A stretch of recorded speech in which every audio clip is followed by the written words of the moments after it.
कांग्रेस रहती तो actually farm law जरूर लेके आती। इस समय सिर्फ उनको डिसरप्ट करना है। कांग्रेस की जो समस्या है वो भट्टा पर सॉल्व है। राहुल गांधी चले गए आंदोलन कराने, उसमें 2 पुलिस वाले मर गए, फायरिंग हो गई, एक किसान मर गया। मेरा शक है कि ये किसी मार्क्सवादी टीचर के असर में रहे होंगे और ये उनकी बीमारी है। तेजस्वी आपके अलायंस से बाहर जा ही नहीं सकता है। आपने अति पिछड़ों को दिया नहीं, कांग्रेस ने तेजस्वी को आपने देने दिया नहीं। अभी अखिलेश यादव क्या डर है? और ऐसे 5 चुनाव हार जाएंगे तो भी चलेंगे।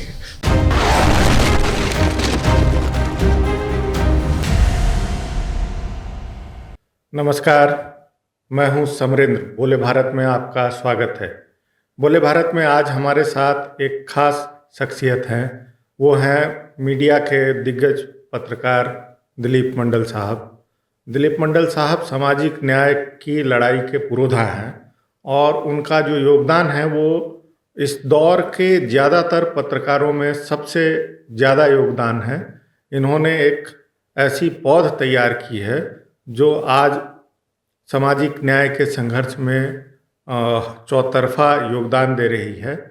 और राजनीति हो या सामाजिक क्षेत्र हो या फिर न्यायपालिका हो, सभी पर जो भी जायज़ सवाल होते हैं वो उठा रही है और वंचितों शोषितों के अधिकार की लड़ाई को लड़ रही है। प्रोफेसर साहब आज हमारे साथ हैं। इनसे हम राजनीति पर चर्चा करेंगे, इनसे हम न्याय की अवधारणा पर चर्चा करेंगे और इनसे हम चुनाव पर बात करेंगे कि चुनाव का जो डायरेक्शन है वो किस तरफ जा रहा है और किन पार्टियों की जो रणनीति है उसमें क्या कमियां हैं और क्या उनके पॉजिटिव पॉइंट्स हैं। इन सब पे चर्चा होगी।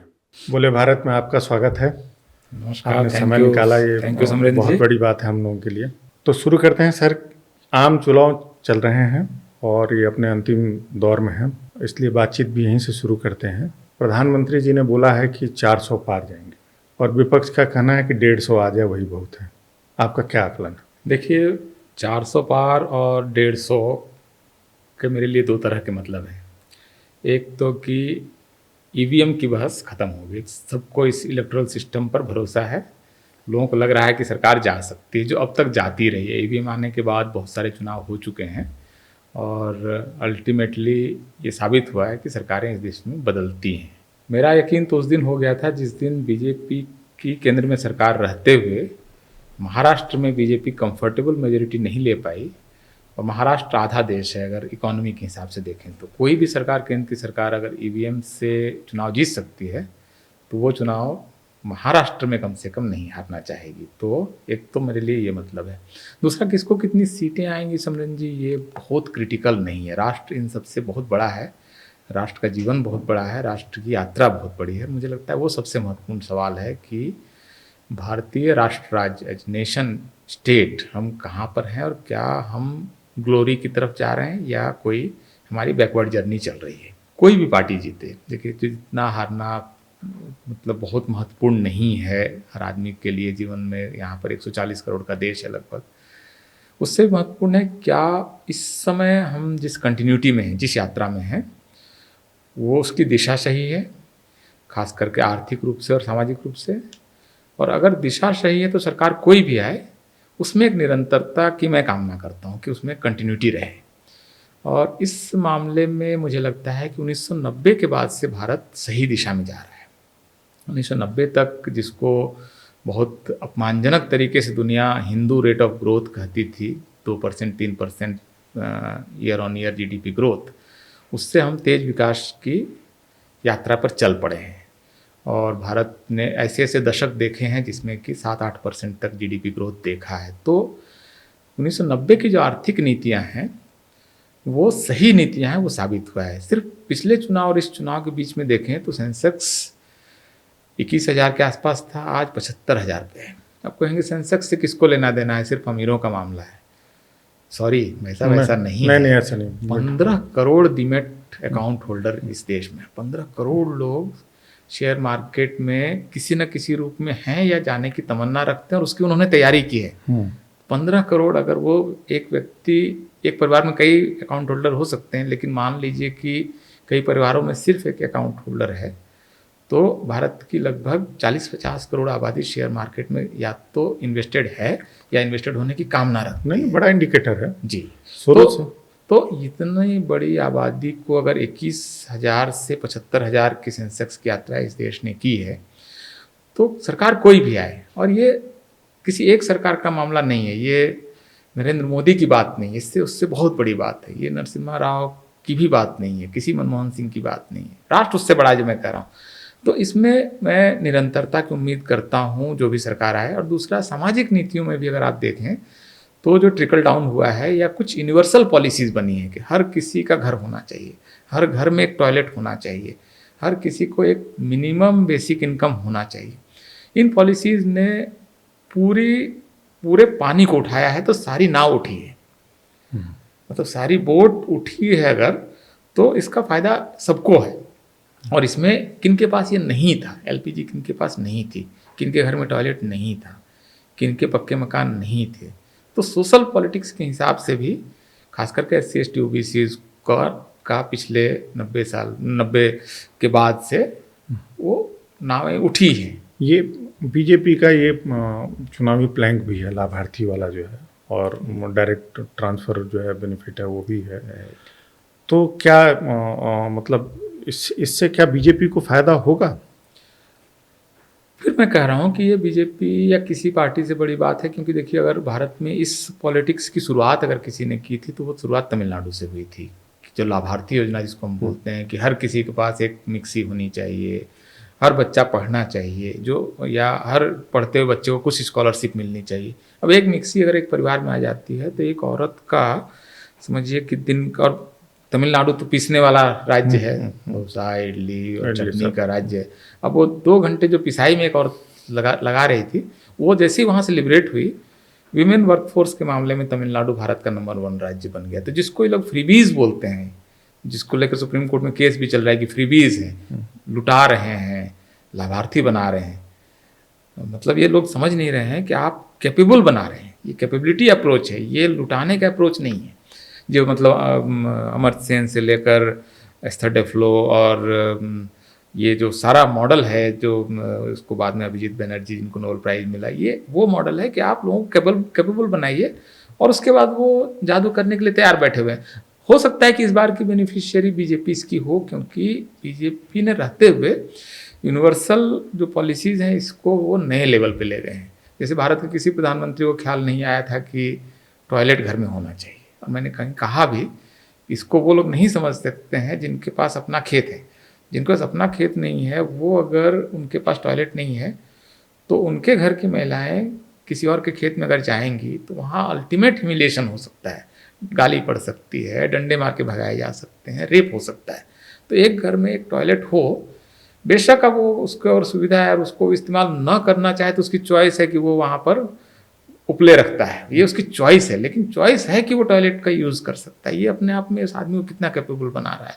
और इसकी वजह से वाटर लेवल जो है वो वाटर जो कंटामिनेशन हो सकता है वो रुकता है, साफ़ सफाई बढ़ती है, 50 चीज़ें, डिग्निटी। तो ऐसी यूनिवर्सल पॉलिसीज़ में जो भी सरकार करेगी, अगर उसकी वो बेनिफिशियरी है तो है आप, और ये मौका तो सभी सरकारों के पास था कि वो इन सारी चीज़ों को करे। अगर बीजेपी इसकी बेनिफिशियरी है तो इसको रोकने का तो एक ही तरीका है कि जो जहाँ कांग्रेस की राज्य सरकारें हैं वो इससे बढ़ के कोई मॉडल दिखा दे कि हम जो बेनिफिशियरीज का नंबर्स बढ़ा देंगे, उनको हम और ज़्यादा पहुँचाएंगे, आप हमको वोट डालिए। ये नहीं हो सकता है कांग्रेस आज कहे कि अब हम जादू कर देंगे। हो सकता है लोग उस पर यकीन ना करें कि भाई साहब आपको तो 50 साल 60 साल मिले थे ना। ये सारा जो चीज़ है ये तो इकोनॉमी से लिंक्ड है। राइट। अगर इकोनॉमिक डेवलपमेंट होगा तो उसका एक हिस्सा वेलफेयर पे जाएगा। पर अभी जो कांग्रेस का जो मॉडल है अभी जो चल रहा है, जो ये लोग बोल रहे हैं कि सरकारी नौकरी 1 करोड़ होगा, जो सीलिंग हम बढ़ाएंगे, फिर ये जो रिजर्वेशन पॉलिटिक्स फिर अब हो रही है, तो ये तो उस पूरे प्रोसेस के अगेंस्ट जाने की बात है। बिल्कुल, मुझे लगता है कि कांग्रेस बहुत ट्रेजिक है, मतलब दुख होता है, अफसोस होना चाहिए किसी को भी कि कांग्रेस अपने शुरू किए हुए प्रोसेस में डिसरप्टर है, यहाँ पर विध्वंसक की भूमिका में। आपके 90 के आसपास में नरसिम्हा राव और मनमोहन सिंह ने जिन प्रोसेसेस को शुरू किया था उसमें आप डिसरप्टर के रोल में हैं, और डिसरप्टर के रोल में कई तरह से हैं। जैसे आपने जब कहा कि कास्ट सेंसस करेंगे, परफेक्ट, बहुत अच्छी बात है। लेकिन कास्ट सेंसस के साथ जैसे आपने संपत्ति का एक्सरे और पता लगाएंगे किसके पास कितनी संपत्ति, कास्ट सेंसस में आप कैसे पता लगा लेंगे? कास्ट सेंसस में क्या होना है कि सेंसस के 42 क्वेश्चन के बाद एक 43वां क्वेश्चन ऐड हो जाएगा कास्ट। इसमें प्रॉपर्टी का आप कैसे पता लगा लेंगे किसके पास कितनी प्रॉपर्टी है? और प्रॉपर्टी एक्यूमुलेट करना जो है, ये मानव की वो आदिम प्रवृत्ति है जिसने पूरी सिविलाइजेशन खड़ी की है कि मैं और प्रॉपर्टी बनाऊंगा, मेरे पास और बड़ा घर होगा, मेरे बच्चे अच्छे स्कूल में पढ़ेंगे, मेरे पास अच्छे कपड़े होंगे, मेरे पास बड़ी गाड़ी होगी। ये मोटिवेशन अगर ख़त्म हो जाता है और मैं अपने बच्चे को पास ऑन करूंगा, मेरे बच्चे को और कुछ अच्छा मिले, मैं दे के जाऊंगा, ये अगर मोटिवेशन कोई समाज छीन लेता है तो वो समाज पता नहीं अब वापस गुफा में जाएगा कि नहीं जाएगा, लेकिन वो मतलब तरक्की नहीं कर सकता है। तो ये कांग्रेस एक डिसरप्शन तो ये कर रही है कि वो डिस्ट्रीब्यूशन वगैरह की बात जिस लेवल पे ले आ रही है, बेशक वो कहे कि हमने घोषणा पत्र में नहीं कहा, लेकिन हर आदमी जाके आपका घोषणा पत्र तो पढ़ नहीं रहा है, आपके भाषण सुन रहा है, आपके विचारक जो हैं श्याम पित्रोदा टाइप के जो आपके गुरु हैं उनकी बातें सुन रहा है, तो उसके दिमाग में संदेह आ रहा है कि आप करना क्या चाहते हैं। और चूंकि आप 2 बार हार गए हैं, अधैर्य आ गया है, मतलब इम्पेशेंट हो गए हैं। और सोचिए कि मतलब लोहिया से लेके सारे लोग, कांग्रेस 5-5 बार जीत रही है और वो लोग बर्दाश्त किए जा रहे हैं, झेले जा रहे हैं, जनसंघ बर्दाश्त किए जा रहा है। नेहरू के बाद से इंदिरा तक 5 बार कंटिन्यूटी में कांग्रेस आ रही है। उस समय किसी ने नहीं कहा संविधान खतरे में आ गया। अब 2 बार में इतना धैर्य कि सब कुछ नष्ट हो जाए, सब बर्बाद हो जाए। आप अभी कह रहे हैं कि आप 1 करोड़ दे देंगे, 1 लाख रुपए दे देंगे। क्या आपकी फिजिकल पोजीशन इस कंडीशन में है? क्या आप अगर पूरा सारा कुछ डिसरप्ट कर देने की जो मंशा है, जैसे आप कह रहे हैं कि प्राइवेटाइजेशन रोक देंगे और आप भारत के उद्योगपतियों को जिस तरह से आप बदनाम करने की कोशिश कर रहे हैं, आपका एक सिर्फ एक्ट, छोटा सा एक्ट देखिए कैसे इम्पैक्ट करता है। 15 करोड़ इन्वेस्टर हैं, टोटल आबादी 40 करोड़ के आसपास है, शेयर मार्केट के चढ़ने से लाभार्थी है। आपने एक शॉर्ट सेलर हिंडनबर्ग, जो भारत दुनिया में बदनाम है, और ऐसे सारे शॉर्ट सेलर बदनाम होते हैं कि वो शेयर मार्केट गिराना चाहते हैं ताकि वो फॉल पर बेट करें, गिरावट पर बेट करें। आपके लिए क्यों जरूरी था कि हिंडनबर्ग की रिपोर्ट, जैसी रिपोर्ट तो हजारों की संख्या में आती है, उसको आपने एक राष्ट्रीय मुद्दा बना दिया और इसकी वजह से और शेयर मार्केट में एक मेजर फॉल आया। हिंडनबर्ग तो पैसा ले गया अपना बना के, आपने भारत के शेयर मार्केट के साथ क्या किया? और आपने एक ये भी बनाया कि भारत की इकॉनमी इतनी फ्रेजाइल है कि एक शॉर्ट सेलर इसको गिरा सकता है, और गिरा नहीं सकता था, उसकी औकात नहीं थी। आपने इसको नेशनल एजेंडा बना दिया कि लूट हो गई, लूट हो गई, लूट हो गई। और लूट क्या हो गई उसने आपने साबित भी नहीं किया, तो आप शूट करके चल दिए। आपने यहाँ जो किया कि भारत की क्रेडिट रेटिंग उसकी वजह से गिर सकती है, भारत में फॉरेन इन्वेस्टमेंट इसकी वजह से रुक सकता है। FII कहेंगे कि हम इस मार्केट में क्यों डालें जो एक शेयर शॉर्ट सेलर के कहने पर गिर जा रहा है। शॉर्ट सेलर के कहने पर नहीं गिरा था, आपके उत्पाद करने की वजह से गिरा था। तो आप, मुझे लगता है कांग्रेस इस समय जो कर रही है वो डिसरप्टर है, और एक उसमें बहुत अजीब किस्म का धैर्य आ गया है कि अब तो हमारे नेता राहुल गांधी की इतनी उम्र हो गई, 10 साल जब मौका था तब वो जिम्मेदारी उन्होंने कोई ली नहीं, अब इनकी जिम्मेदारी का कब मौका आएगा तो पता नहीं क्या होगा। इसका जो परिवार के पास पावर फिर से लौटे, इसकी वजह से आप इंडियन सोशल स्ट्रक्चर में जो कंटिन्यूअस ग्रोथ है, बदलाव है, उसको, और इकोनॉमी का जो एक अच्छा चलता फिरता एक मतलब ढंग का मॉडल आपने खुद बिल्ड किया है, उस पूरी कंटिन्यूटी को भी आप डिसरप्ट कर रहे हैं। आप इन्होंने ये फार्म बिल पे भी किया, जो फेज था कि लिबरलाइजेशन का जो पॉलिसी था उसका नेक्स्ट फेज था कि एग्रीकल्चरल रिफॉर्म होना है, और वो इसलिए भी होना है क्योंकि इंडिया के पास है क्या, लेबर है, और सेकंड है इंडिया वर्ल्ड में सबसे अधिक एग्रेरियन लैंड होल्ड करता है, इवन अमेरिका से भी ज़्यादा करता है। तो अगर हम एग्रीकल्चरल रिफॉर्म नहीं करेंगे और लेबर यूटिलाइजेशन प्रॉपरली नहीं करेंगे तो हम करेंगे क्या? सही बात है। जो प्रोसेस था उसको वहाँ डिरेल किया। सेकंड चीज़ है कि जो आपने अपना एजुकेशन सिस्टम बनाया है वो आपने इस मॉडल के लिए पर्टिकुलर बनाया। आपने आज की डेट में आप 12 लाख 13 लाख आपका इंजीनियरिंग सीट है जिसमें 8 लाख भर जाता है, 25 लाख ITI का है जिसमें आप 18-19 लाख तक भरते हैं। तो ये 24-25 स्किल्ड लाख जो है स्किल्ड लेबर निकल रहा है एनुअल। ये इसको कहाँ कंज्यूम करेंगे? अगर आप कॉरपोरेट के अगेंस्ट जाएंगे और इंडस्ट्रियलाइजेशन नहीं करेंगे और एग्रेरियन रिफॉर्म भी नहीं करेंगे तो ये जो स्किल्ड लेबर आ रहा है इसको यूटिलाइज कहाँ करेंगे आप? एग्जैक्टली, मुझे लगता है कि ये मतलब इंडियन स्टेट और इकोनॉमी के लिए जो सबसे बड़ी प्रॉब्लम उसकी तरफ आपने इशारा किया और बहुत अच्छे से आपने उसको मुझे लगता है कि एलोबरेट किया कि हम कहाँ पर खड़े हैं, किस क्राइसिस के बहुत पास खड़े हैं।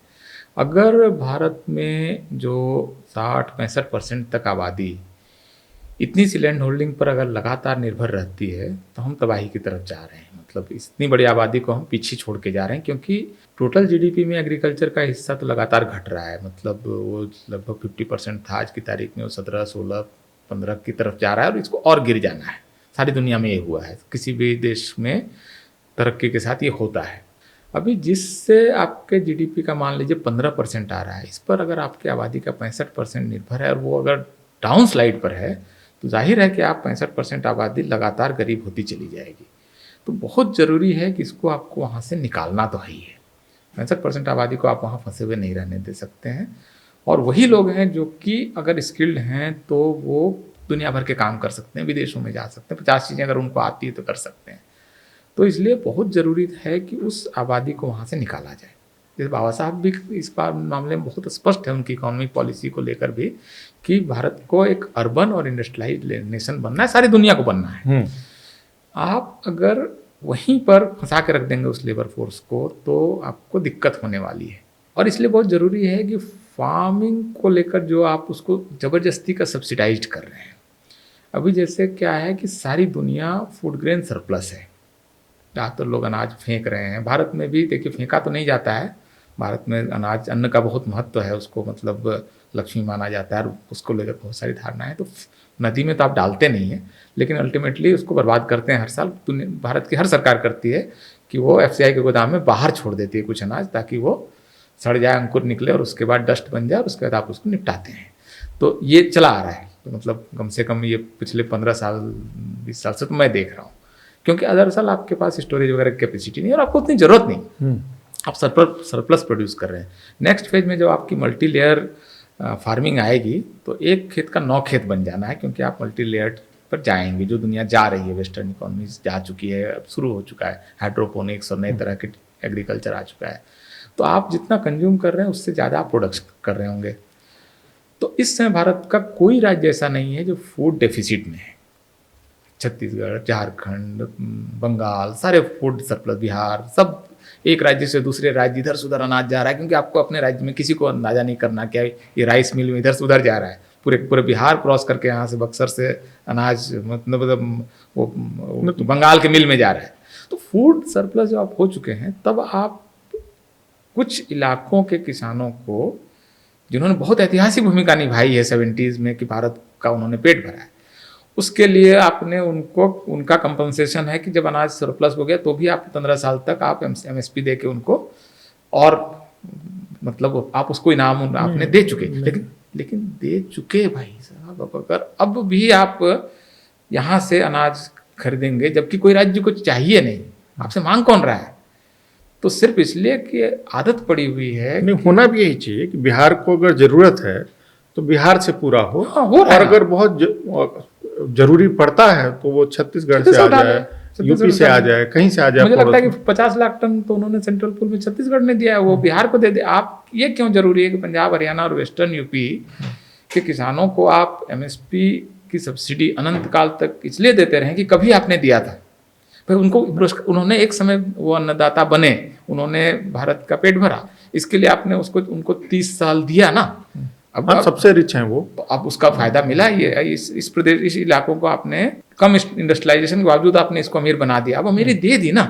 अब आप बाकी राज्यों को पनिश नहीं कर सकते हैं इस वजह से कि वो देर से आए। सेकंड चीज और भी थी कि पैसा डायरेक्ट जाएगा, अगर उसी को हम कैलकुलेट करके पैसा भेजेंगे तो लोकल लेवल पे परचेजिंग होगी, राइट। लोकल लेवल पे परचेजिंग होगी तो लोकल इकोनॉमी और लोकल फार्मर को फायदा मिडिल जाएगा। क्लास फॉर्मेशन बढ़ेगा, मिडिल हाँ। क्लास बढ़ेगा।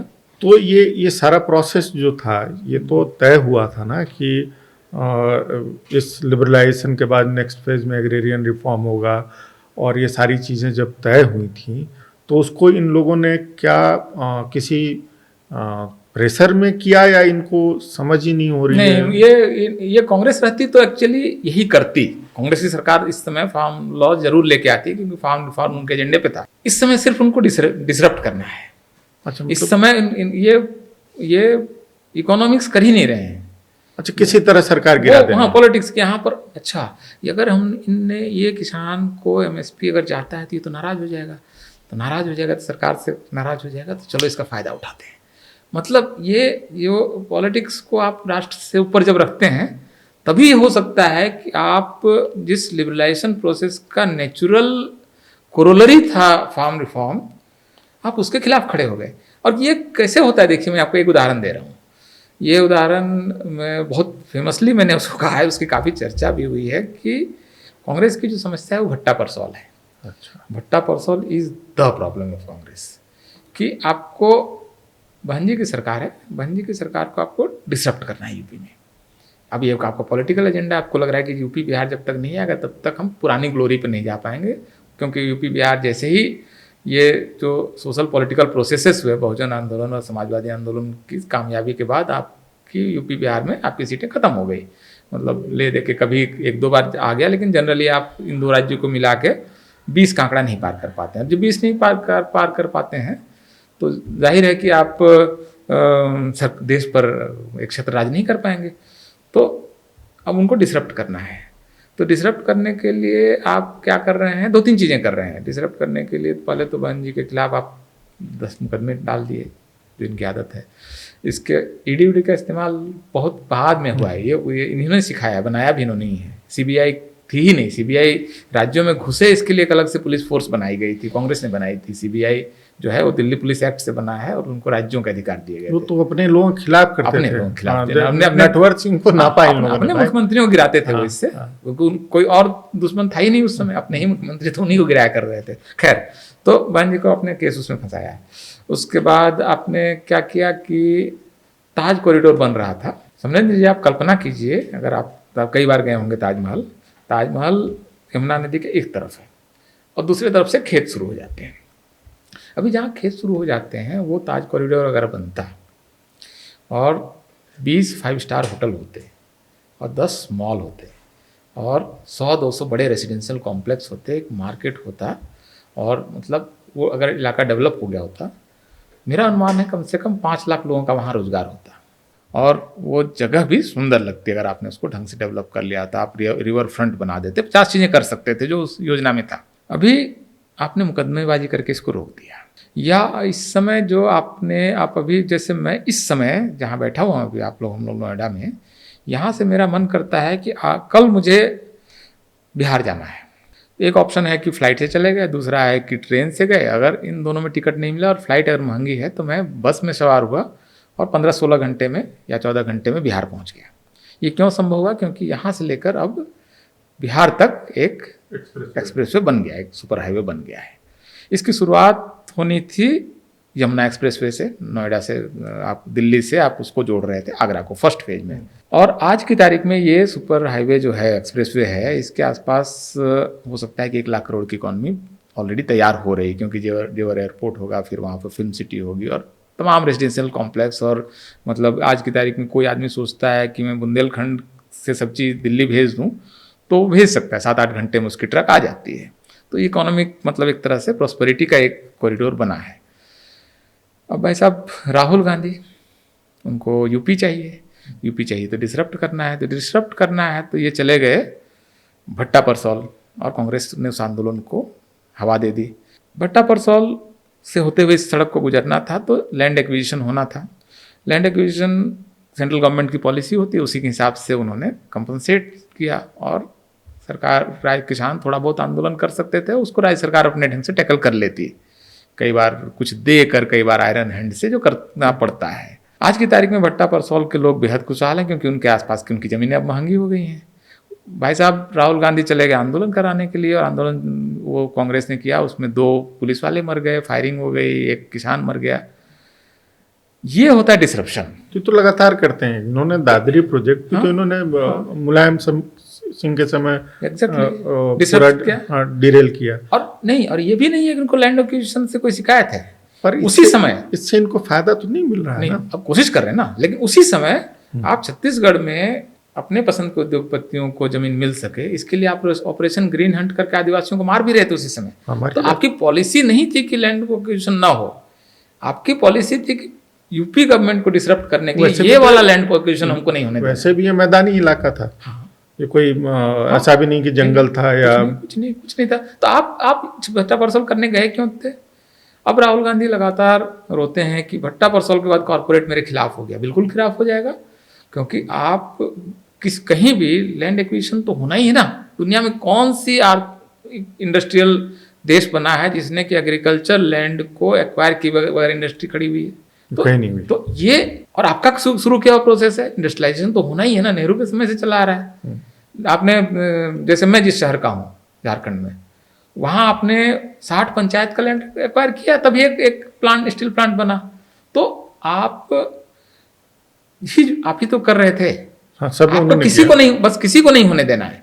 तो ये जो इनका तरीका है, इसीलिए मैं कह रहा हूँ कि राहुल गांधी की पढ़ाई जो हुई है, उनके टीचर्स को देखना चाहिए कि उन्होंने क्या पढ़ा है। मेरा शक है कि ये किसी मार्क्सवादी टीचर के असर में रहे होंगे गंभीर रूप से। और ये उनकी बीमारी है। जब जो मॉडल, डेवलपमेंट मॉडल के तौर पर मार्क्सवाद एक फेल्ड मॉडल है। वो पॉवर्टी बांटने का मॉडल, गरीबी बांटते हैं, आप प्रोस्पेरिटी नहीं बांटते हैं। आप अमीरी बांटिए ना, आप क्रिएट कीजिए, वेल्थ क्रिएट कीजिए, और उसके बाद आप प्रोग्रेसिव टैक्सेशन से 10%, 20%, 30% टैक्सेशन से, कॉर्पोरेट टैक्स से आप लीजिए, और फिर आप स्टेट के पूरे अपरेटस को चलाइए, लोगों को दीजिए।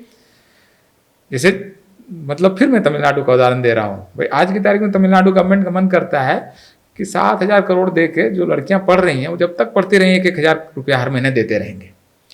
अभी वो जेब से निकाल के 7,500 करोड़ रुपया क्यों निकाल पा रहे हैं? वो पहला स्टेट क्यों बन पा रहा है जो कह रहा है कि मिड डे मील दे दिया, बच्चे आएंगे तो सुबह नाश्ता भी तो करेंगे ना, दे देते हैं, चलो 500 करोड़ इसके लिए भी सही। इसलिए कर रहे हैं कि वेल्थ क्रिएट किया उन्होंने। अभी वो मतलब भारत का फैक्ट्री कैपिटल है, वो ऑटो हब है, वो आईटी का हब बन रहा है। तो मतलब नहीं, वो तो जाहिर सी बात है। अगर वेलफेयर करना है आपको, तो तभी होगा जब आपकी इंडस्ट्री का। आज की डेट में टाटा में 10.5 लाख कर्मचारी हैं, रिलायंस में 3.5 लाख कर्मचारी हैं, टाटा ग्रुप में 10.5 लाख हैं सबसे ज़्यादा, 1.5 लाख के आसपास HCL में है, महिंद्रा टेक में है, महिंद्रा एंड महिंद्रा पूरे ग्रुप में है। जिसको ये रोज़ गाली देते हैं अडानी, वो अभी आईटी सेक्टर में और इन सब में उस हिसाब से नहीं है, तब भी उसके पास 40-45 हज़ार की वर्क फोर्स है, और ये डायरेक्ट वर्क फोर्स है। इनडायरेक्ट वर्क फोर्स जो है इन सब के साथ जो जुड़े हुए हैं, वो वेंडर्स और तमाम लोग, वो संख्या बहुत बड़ी संख्या है। एग्जैक्टली। तो अगर आप इनको मार दीजिएगा, तो ये जो अगर आप 1 करोड़ नौकरी दे भी दीजिएगा, पहली बात कि कहाँ से दीजिएगा जब ये मर जाएंगे, क्योंकि आप मैन्युफैक्चरिंग में आएंगे तब जाके संभव है। आप मैन्युफैक्चरिंग में आइएगा तो रेफरी की भूमिका से हट के प्लेयर की भूमिका में आइएगा, तो सारा कॉन्सेप्ट डिरेल होगा। और अगर आप इन सबको मार दीजिएगा, तो ये जो वर्क फोर्स खाली हो जाएगी, इसके लिए आपके पास क्या अल्टरनेटिव है? इसीलिए मैं कह रहा हूँ कि राहुल गांधी डिसरप्टर हैं, और कांग्रेस इस समय डिसरप्टर के रोल में। और ट्रेजिक इसलिए है ना समझें जी, कि कांग्रेस की लिगेसी क्या है। कांग्रेस ने जिस समय गांधी भारतीय सीन में आते हैं 1919 के आसपास से, तो आप उसके बाद से उनकी यात्रा अगर देखेंगे, उनकी हत्या तक, उनकी हत्या खुद बिरला हाउस के अंदर हुई है। और बिरला, बजाज, सेक्सरिया, हिम्मत सिंह का, ये जो सारे मतलब उस समय के कॉरपोरेट्स थे, जिनके लिए स्वदेशी का आंदोलन चलाया कि ताकि ये इनको और ग्रोथ का मौका मिले, इस सिनर्जी की पार्टी है ये। टीएनए इनका ये है कि कॉरपोरेट ग्रोथ के साथ चलने वाली पार्टी है, यही इनका मूल स्वभाव है। हाँ, हम WTO के मेंबर रहे हैं, फाउंडिंग मेंबर हैं हम, गेट के और भारत में इस समय जो बड़े कॉरपोरेट्स हैं, अंबानी, अडानी, HCL, वो सब इनके समय में कॉरपोरेट बने और सबसे बड़े कॉरपोरेट बने। अंबानी का भारत में सबसे बड़ा कॉरपोरेट बन जाना कांग्रेस के शासन काल में हुआ। अडानी के इस देश के 10 सबसे बड़े कॉरपोरेट का बन जाना, अडानी ने अपना बिजनेस राजीव गांधी के समय में शुरू किया और सबसे बड़े वो बने मनमोहन सिंह के शासन काल में। तो आपके प्रोसेस से जो चीजें हो रही थी उसका आपको प्राइड क्यों नहीं आ रहा है, इसका गर्व क्यों नहीं, इसकी आपकी ओनरशिप कहाँ है, जिसकी वजह से भारत में आज भारत दुनिया की सबसे बड़ी इकोनॉमीज क्या बनने की तरफ जा रहा है, टॉप 5 में इसकी एंट्री हो चुकी। तो इसका प्राइड आपको नहीं है। अभी आपने सिर्फ इसलिए कि आपको पॉलिटिक्स करनी है, इस वजह से आप अपने बनाए हुए मकान को गिराना चाहते हैं। तो ये एक्चुअली सिर्फ वो एक एनार्किस्ट बिहेवियर है, एक निहिलिस्ट बिहेवियर जिसको कहते हैं पॉलिटिकल साइंस की टर्मिनोलॉजी में, कि आपको सब कुछ नष्ट कर देना है। वो था ना कि मतलब जो मजदूर थे वो शुरुआती उनको लगा कि मशीन के आने से रोजगार नष्ट हो जाएगा, तो मशीन में वो कंकड़ डाल देते थे। मतलब ये एक आंदोलन था एक समय, मतलब यूरोप में, कि मशीन चल रही है और उसमें पत्थर डाल दिया, मशीन तो नष्ट हो गई, लेकिन जिस मशीन से आपका रोजगार चल रहा था उसको आपने नष्ट कर दिया। ये असल में मशीन में पत्थर डालने का काम कर रहे हैं। मतलब भारत में इस समय 600 अरब डॉलर का फॉरेन रिजर्व है, जो कि लगातार बढ़ रहा है। इतना बड़ा गोल्ड रिजर्व है। चीज़ें और आप लोगों की कांग्रेस वगैरह के समय शुरू हुई पॉलिसीज के साथ भारत यहाँ पहुँचा है। आप इस कंटिन्यूटी को चलते रहने दें या इससे बेटर कोई मॉडल लेके आए। हाँ, मतलब ये कि लंदन पहुंच गया, अब लग रहा है कि तो टोक्यो जाना था हमको। नहीं, टोक्यो नहीं जाना था ना आपको। आपको सब सहारा अफ्रीका के एक देश में अब जाना है। मतलब आप यूं जर्नी के बाद आप यूं करना कोशिश कर रहे हैं, तो ये चलेगा नहीं। ये चलेगा नहीं। तो इसलिए क्योंकि अब इंडियन मिडिल क्लास काफ़ी बड़ा हो रहा है, अर्बनाइजेशन हो रहा है, वो अगर इसकी बेनिफिशियरी है। अभी लगभग मेरे गांव में हर घर में अगर मोटरसाइकिल आई है पिछले 30 वर्ष में, कोई घर ऐसा नहीं जिसमें मोटरसाइकिल नहीं है। अगर ये ग्रोथ आई है तो इस ग्रोथ से अब उनको कहेंगे कि अब चलो साइकिल में चलो, तो नहीं हो पाएगा। ये इसको ये खराब पॉलिटिक्स भी है।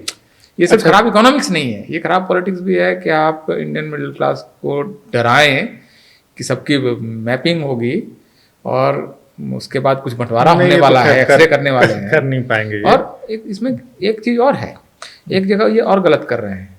मार्क्सिस्ट आइडिया को इस बात को भी देखना चाहिए कि दुनिया में जब क्रांतियाँ हुई फिर क्या हुआ। जैसे फ्रांस की क्रांति हुई, फ्रांस की क्रांति राजा हटाए गए, रानी को काटा गया, सब कुछ होने के बाद 5 साल बाद ये नए राजा के रूप में नेपोलियन को ले आए थे। क्योंकि कोई भी आदमी, सबसे गरीब आदमी भी अनिश्चितता में नहीं जाना चाहता है। मतलब सिर्फ सोने वाले जिनके पास गोल्ड है वो नहीं डरते हैं, चांदी वाले भी डरते हैं कहीं इससे भी नीचे तो नहीं ले जाएगा। और जिसके पास कम है उसको भी लगता है कि अगर कहीं ये भिखारियों को तो नहीं दे देंगे, और सबको जब देंगे तो कहीं इससे भी तो मैं नीचे नहीं चला जाऊंगा। इस वजह से क्रांतियाँ नहीं होती हैं। आमतौर पर आदमी कंटिन्यूटी पसंद करता है, ग्रेजुअल चेंज पसंद करता है। ये देश के लिए भी सही है, समाज के लिए भी सही है। समाज भी क्रांतियों वगैरह में नहीं जाता। भारत में आप देखिए तो मतलब 2500 साल का जो लिखित इतिहास है, इसमें एक भी सामाजिक क्रांति नहीं। बहुत डिफ्यूज स्ट्रक्चर है, बहुत लेयर्स हैं, बहुत ज्यादा। कभी कोई क्रांति भारत में हुई नहीं। भारत के स्वभाव में ग्रेजुअल ग्रोथ है, इवॉल्व होना है, इवोल्यूशन है, रिवोल्यूशन नहीं है। तो भारत के स्वभाव के खिलाफ अगर कोई आदमी जाएगा तो भारत का सबसे गरीब आदमी भी क्रांति नहीं सोचता है। वो सोचता है कि सरकार से कुछ मिल जाए, हम कुछ कर लें, किसी तरह से बच्चा थोड़ा सा पढ़ जाए, एक ऑटो रिक्शा खरीद लेते हैं, एक नई दुकान लगा लेते हैं, एक चाय की टपरी लगा लेते हैं। क्रांति का इतिहास भी ठीक नहीं है, नहीं है, ऐसा नहीं हुआ। जिन जो क्रांति वो वापस वहीं चले गए। हाँ, बहुत बदलाव हो गया हो, ऐसा नहीं है। देखिए ना, मतलब लेनिन का देश तो पुतिन का देश बन ही गया ना। हाँ, लेनिन का देश क्या, आप वेनेजुएला का उदाहरण देख लीजिए, आप क्यूबा देख लीजिए। वेनेजुएला तो तबाह हो गया पूरा। हाँ, ये सिर्फ इनका ये इकोनॉमिक ही नहीं है। अब आप जैसे हम पॉलिटिकल उस पर आते हैं, इनका एक मेजर पिछले चुनाव में नारा था, लड़की हूँ लड़ सकती हूँ। और इनका एक है कि हम जातिगत गणना कराएंगे, हम रिजर्वेशन बढ़ाएंगे, अगर कॉन्स्टिट्यूशनल अमेंडमेंट करना पड़ा तो वो भी करेंगे, सीलिंग को ऊपर करने के लिए। सारा इनका नारा है। मतलब ऐसे देखने पे लगता है कि ये ओबीसी की बात कर रहे हैं, या दलित की बात कर रहे हैं, आदिवासी की बात कर रहे हैं, पर इनका मूल स्ट्रक्चर देखते हैं। जैसे यूपी में इन्होंने 17 उम्मीदवार दिए हैं। इस 17 में 6 जो उम्मीदवार हैं वो ब्राह्मण वर्ण से हैं, 4 प्योर 17 में 6? हाँ, प्योर ब्राह्मण हैं। गाजियाबाद डॉली शर्मा, अमेठी किशोरीलाल शर्मा, कानपुर आलोक मिश्रा, रायबरेली से खुद राहुल गांधी जो कि जनेऊधारी ब्राह्मण हैं, और भारद्वाज कुल के हैं। हाँ, उनके बाद जो है इलाहाबाद और बनारस से 2 भूमिहार ब्राह्मण हैं, उज्जवल रेवती रमन सिंह और अजय राय 2 हैं। इनके बाद 7वें नंबर पे अखिलेश प्रताप सिंह ठाकुर हैं देवरिया से, फतेहपुर सीकरी से रामनाथ सिकरवर ठाकुर हैं, और इनके 2 ये मुसलमान हैं अमरोहा और सहारनपुर से, और वो दोनों भी सवर्ण मुसलमान होंगे। हाँ, और 3 दलित हैं जो रिजर्व सीट है, उनमें तो इनकी मर्जी से नहीं है, वो तो होना ही है। तो ले दे के इनके पास जो बहुसंख्यक ओबीसी समाज है, उससे इनके पास सिर्फ 3 उम्मीदवार। राइट। बिहार में भी मुझे वहां पर एक बिहार का भी बड़ा इंटरेस्टिंग, मेरे ख्याल से 7 जनरल सीटों में उन्होंने 5 सवर्ण दे रखे हैं। ये बहुत इंटरेस्टिंग है। बिहार में पश्चिमी चंपारण ब्राह्मण है, महाराजगंज भूमिहार ब्राह्मण है, भागलपुर भूमिहार ब्राह्मण है, और 2 ओबीसी हैं, 2 एससी रिजर्व सीट है, और 2 मुसलमान है। हाँ, मतलब मुसलमान भी मतलब सवर्ण मुसलमान हुए, तो मतलब 7 जनरल में 5 शायद जा रही है सवर्ण के पास यहाँ पर। हाँ, तो हाँ, मतलब अगर सवर्ण मुसलमान जोड़ दिया जाए तो फातमी जी एक में है और एक में नहीं, मोहम्मद जावेद है और एक में तारिक अनवर है। हाँ, तो दोनों ही फिर असराफ ही बने। किशनगंज और कटिहार। राइट। तो ये जो दूसरा है, इसमें इनका कास्ट कंपोजिशन है। सेकंड चीज है कि लड़की हूँ, लड़ सकती हूँ। इनके पास इस 26 सीट में एक लड़की मिली है, मतलब एक महिला, डॉली शर्मा। वो भी ऐसी सीट जहाँ, और वो भी सीट तय ही है कि उनकी मतलब लड़ने वाली सीट नहीं है। हाँ, और दलित में भी एक जगह पीएल बुनिया के बच्चे को बनाया है, मतलब वो भी सेकंड जनरेशन है इनके पार्टी का। तो सवाल है कि अगर आप इस कास्ट कंपोजिशन के साथ आप जा रहे हो कि 60% फॉरवर्ड जा रहा है आपके यहाँ, 50% फॉरवर्ड जा रहा है, उसमें भी ब्राह्मण वर्ण सबसे ज्यादा जा रहा है, तो इस कंपोजिशन से आप लड़ो कैसे? और वो तब जबकि आप पॉलिटिक्स कर रहे हो, कास्ट अरिथमेटिक बैठा रहे हो, कास्ट सेंसस कर रहे हो, और कुछ जाति का आधार पर न्याय देने की बात करो। तो दोनों के बीच सिनर्जी कहाँ है? कहाँ? उसके बीच का तारतम्य कहाँ है? उसके बीच का लय कहाँ है? मतलब वो ऑर्केस्ट्रा में एक सुर इधर बज रहा है, एक सुर इधर भाग रहा है, वो तो मतलब ये उन्होंने पिछले मध्य प्रदेश के भी चुनाव में अगर आप देखेंगे तो ओबीसी को रिप्रेजेंटेशन देने के मामले में बीजेपी ने इनको पीछे कर दिया। इस बार भी परसेंटेज वाइज अगर आप देखेंगे तो ओबीसी को रिप्रेजेंटेशन देने में बीजेपी बहुत शानदार नहीं है, लेकिन कांग्रेस से बेटर है, 100% बेटर। हाँ, तो ये अभी तक जितनी मतलब जो सीटें नहीं, लेकिन ये बड़ा सरप्राइजिंग है कि आप 17 में आप 6 सीट दे रहे हो, और हाँ, मतलब आप, और आपको उसके बाद भी आप बात कर रहे हो अति पिछड़ा तो लगभग मिसिंग ही है। हाँ, उसके बाद आप सामाजिक न्याय की बात कर रहे हो। और हिस्टोरिकली अगर आप देखें कांग्रेस का वही जो जेनेटिक बनावट है, एक देखिए इकोनॉमी में वो लंबे समय तक नेहरू समाजवाद करके देश की अच्छी खासी बर्बादी कर दी। जिस समय चाइना वगैरह ठीक ठाक ग्रोथ कर गया था, उस समय तो इन्होंने कुछ और किया। उसके बाद जब सही रास्ता किया, उसको भी ये डिसरप्ट कर रहे हैं। अगर सोशल पॉलिटिक्स इनकी देखें तो ऐसा क्यों हुआ होगा कि ओबीसी के जो बड़े हित के बड़े कार्य हैं, या शेड्यूल कास्ट के हित के जो बड़े कार्य हैं, वो कांग्रेस के शासनकाल में क्यों नहीं हो पाए? जैसे आपको मैं ओबीसी रिजर्वेशन की ही कहानी अगर हम देखें तो संविधान के मूल आलेख में ही आर्टिकल 340 में आ गया था कि socially and educationally backward class के लिए एक आयोग बनेगा, और आयोग इनके लिए सुझाव देगा, क्योंकि शेड्यूल कास्ट की लिस्ट तो अंग्रेजों के समय से थी, ओबीसी की कोई लिस्ट नहीं थी, तो उन्होंने कहा कि एक ओबीसी कमीशन बनाएंगे। ओबीसी कमीशन जब आपका संविधान लागू हो गया तो इसके बाद आपको प्राथमिकता के आधार पर उसको कर लेना चाहिए था, क्योंकि भारत की आधी आबादी का आपका मैटर था। टालते गए। बाबा साहब ने जब इस्तीफा दिया तो इस्तीफा देने के एक प्रमुख कारण में ये बताया कि 340 में हमने जो ओबीसी बनाने के लिए जो उपाय सोचा था, उस पर आपने एक्ट क्यों नहीं किया, ये उनका नेहरू पे एलिगेशन है, जिसकी वजह से उन्होंने इस्तीफा दिया। दूसरी वजह उनकी हिंदू कोड बिल था, और उसके बाद उनकी पॉलिसी, फिर इनको कोई महत्वपूर्ण मंत्रालय नहीं दिया गया था। तो ये उन्होंने लिस्ट किया है कि ये वजहें हैं 4-5 जिसकी वजह से मैं इस्तीफा दे रहा हूँ। तो ओबीसी का सवाल उन्होंने उठा दिया था इतने महत्वपूर्ण ढंग से, लेकिन इसके बाद भी कांग्रेस ने उसको सीखा नहीं उससे कुछ। नहीं, उसका स्ट्रक्चर मुझे लगता है इतना स्ट्रॉन्ग ब्राह्मणिकल स्ट्रक्चर था कांग्रेस का, वो अलाउ नहीं कर रहा था कि वो आज भी अलाउ नहीं कर रहा, आज भी नहीं कर रहा है। अभी क्या है कि अब इसके बाद उन्होंने क्या किया कि एक ब्राह्मण के नेतृत्व में काका कालेलकर कमीशन बना दिया। जब कि आयोग अब बनाना ही पड़ेगा, 340 है, आप कर नहीं सकते हैं कुछ, तो आयोग बना दिया। और उस आयोग ने अपनी रिपोर्ट में ले दिया कि हमारी रिपोर्ट लागू नहीं हो सकती।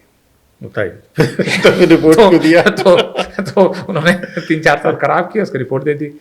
अभी इसके बाद क्या करते हैं, आप दूसरा आयोग बनाते, दूसरा आयोग बनाया ही नहीं इन्होंने।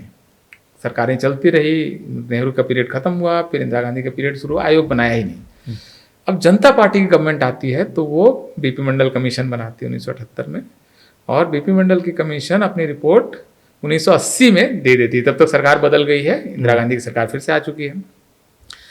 10 साल अब फिर वो बैठ गई उस पर, नहीं वो डीएनए में है इनके। हाँ, तो उसके बाद वो हुआ, फिर उसके बाद इंदिरा गांधी की हत्या होती है, उसके बाद राजीव गांधी आते हैं, बैठ जाते हैं, फिर 10 साल लागू नहीं करते उसको।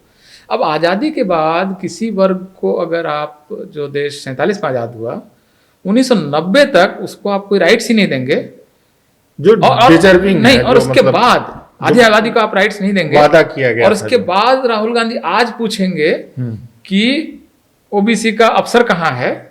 भाई ओबीसी का अफसर वही होगा ना जो टॉप अफसर, जो 90 वगैरह में नियुक्त हुआ, वही तो टॉप अफसर बनेगा। तो आपने तो आने ही नहीं दिया। अब जो कमीशन आपने बनाया काका कालेलकर, फेल किया। पहले तो बनाया नहीं, फिर काका कालेलकर बनाया, फेल किया। उसके बाद आप फिर उस पर लंबे समय तक बैठे रह गए। फिर मंडल कमीशन बना, मंडल कमीशन की रिपोर्ट आई इंदिरा गांधी के समय में, इंदिरा गांधी और राजीव गांधी फिर 10 घंटे उस पर बैठ गए 10 साल के लिए।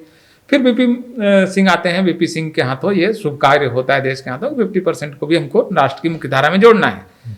अभी ये जो पूरा प्रोसेस है, ये उनके समय क्यों नहीं हुआ? पहली बात, एक दो और उदाहरण दे रहा हूँ। नहीं, वो ओबीसी कमीशन बनता है, प्योर ब्राह्मणिकल स्ट्रक्चर है कांग्रेस का। उसमें फॉरवर्ड के भी अन्य लोगों के लिए वो स्पेस नहीं है, आता है। हाँ, नहीं, वो गुंजाइश वो आज भी जो उससे जो भी अपना वजूद बनाया वो रिबेल करके बनाया। बीपी सिंह का रिबेल होने के बाद बना, चंद्रशेखर का रिबेल होने के बाद बना। अर्जुन सिंह को भी इन लोगों ने लगभग खत्म ही कर दिया था।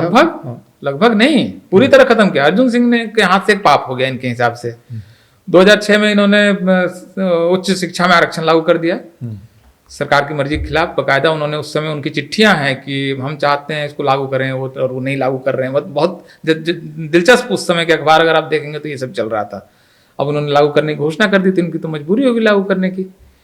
लागू करने के बाद भाई साहब ये हुआ कि अर्जुन सिंह फिर कभी जीवन में मंत्री नहीं बने, फिर उनका राज्यसभा रिन्यूअल नहीं हुआ, और उनके परिवार को उस चुनाव में जो हाल हुआ, उसके बाद से अर्जुन सिंह मंच पे चढ़ के रोए थे कि मतलब ये हाल हमारा हो गया।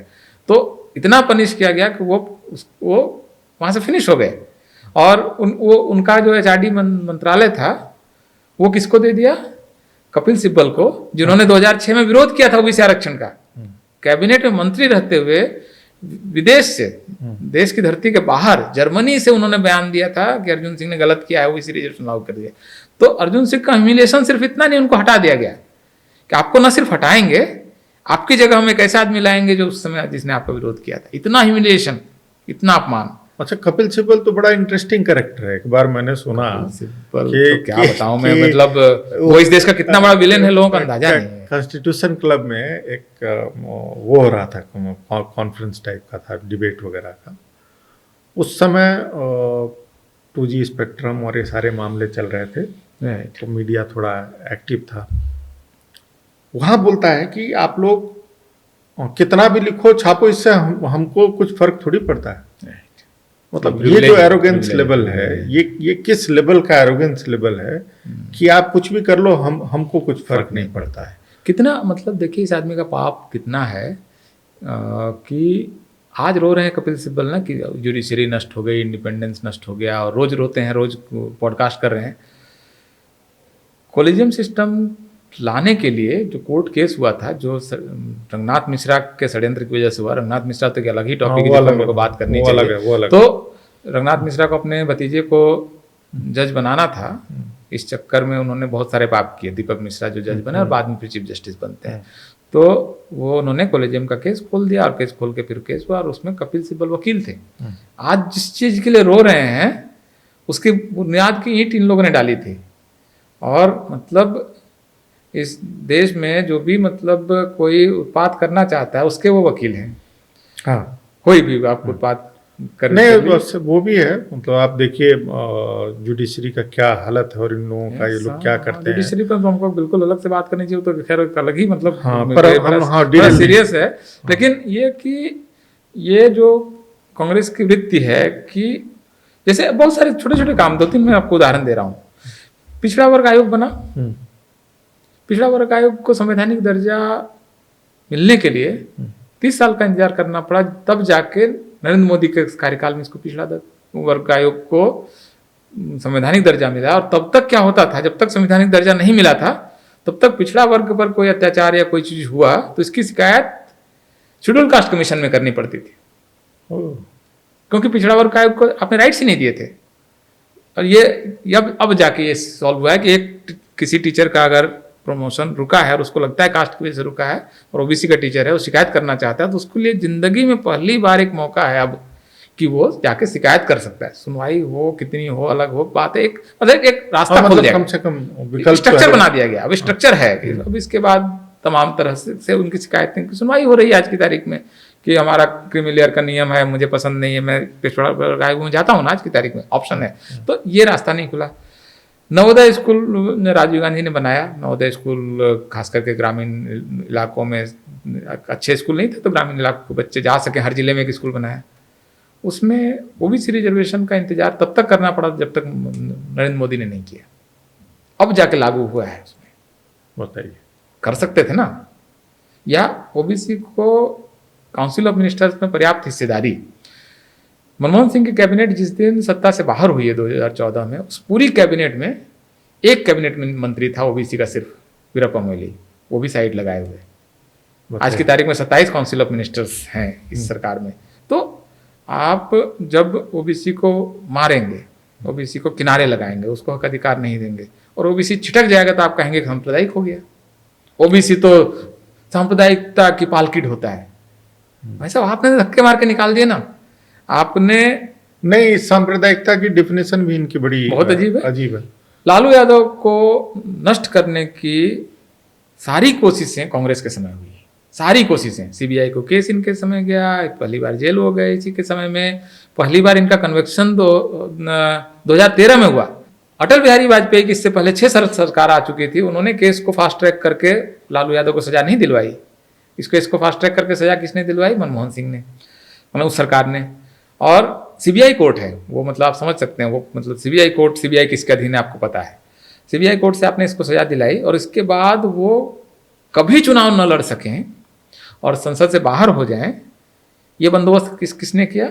हमारे महान क्रांतिकारी राहुल गांधी ने किया। वो फाड़ के फेंक देना चाहिए और बोला, उन्होंने बयान दिया, फिर प्रेस कॉन्फ्रेंस हुई बाकायदा, ये तो प्रेस क्लब में। कमाल का आदमी है। और सुनिए, सिर्फ इतनी कहानी थोड़ी है ओबीसी की। आपने मुलायम सिंह नाश हो जाए इसलिए आपने उनके खिलाफ डीए केस कर दिया और उनको जेल जाने का डर दिखाया। आपने एक साउथ के सबसे बड़े ओबीसी पॉलिटिशियन करुणानिधि के परिवार के अंदर आप घुस गए और जिस केस में कोई सबूत नहीं था आपके पास, इसके बावजूद आपने उनकी बेटी को, जो इतनी बढ़िया साहित्यकार और कवियत्री हैं, मतलब बहुत अच्छी कविताएं लिखती हैं, उस तरह के एक लिटरेरी फिगर वाली कनी मोई को आपने तिहाड़ जेल में डाल दिया। तो आपके पाप कम है क्या? मतलब कांग्रेस के पाप कम है? इस पर पीरियड में दिलचस्प यह है कि बीजेपी का कोई नेता जेल नहीं जा रहा है। अपने सारे लोगों को नष्ट कर देना है ताकि हमारा एक छत्र राज आ जाए। मतलब ये जो नहीं, ये तो शुरू से करते हैं। हाँ, मतलब कोई नेता अगर चढ़ रहा है तो उसको नष्ट कर दो।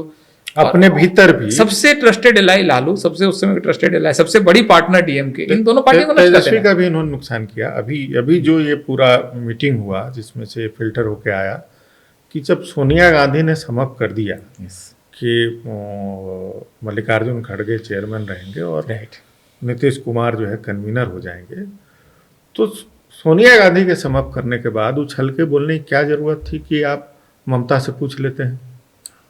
ममता आपकी पार्टनर नहीं है इलेक्शन में, अलायंस में है, मतलब इंडिया ब्लॉक में है, पर आप उनके साथ सरकार नहीं चला रहे हैं और नहीं, और एक दूसरे से खिलाफ चुनाव भी लड़ रहे हाँ, हैं। चुनाव लड़ रहे हैं। नीतीश के साथ आप सरकार में हैं, उन्होंने Yes. अपनी कैबिनेट में आपको सरकार में Yes. रखा हुआ है, आप तेजस्वी के साथ हैं, और अगर वो सब एग्री कर गए हैं और वो सूत्रधार हैं तो आपको डैमेज करने की क्या जरूरत थी? सही ये तो और आपके अगर बड़े लीडर ने, किसी सीनियर ने बोल दिया तो काटने की क्या जरूरत है? ये तो बड़ा इंसल्टिंग है ना। ये मेंटेलिटी एक्चुअली वही है कि मैं सब कुछ नष्ट कर दूंगा, सब कुछ बर्बाद कर दूंगा, अपना भी बर्बाद कर लूंगा, उसको ही बर्बाद कर दूंगा, उसको ही बर्बाद कर दूंगा।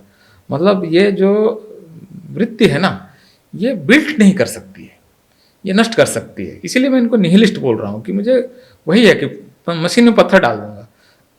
ये मशीन में पत्थर डालने का जो जो इनका स्वभाव है, इस वजह से ये कुछ भी।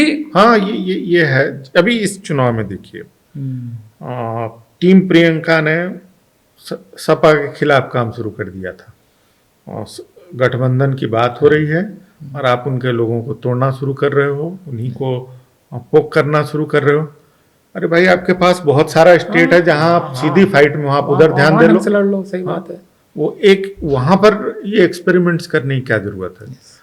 तो मुझे ऐसा लगता है तेजस्वी को हर चुनाव में परेशान करते हैं कि इतनी सीटें चाहिए। अरे भाई, थोड़ा बिहार में आपकी नहीं ताकत है, आपका पार्टनर है, वो कहीं नहीं जा सकते। तेजस्वी आपके अलायंस से बाहर जा ही नहीं सकता है, क्योंकि तेजस्वी को मुस्लिम वोट 20% है, वो चाहिए ही चाहिए, और मुस्लिम वोट में के नेशनल चैंपियन कांग्रेस है, तो वो कहीं नहीं जा रहा है।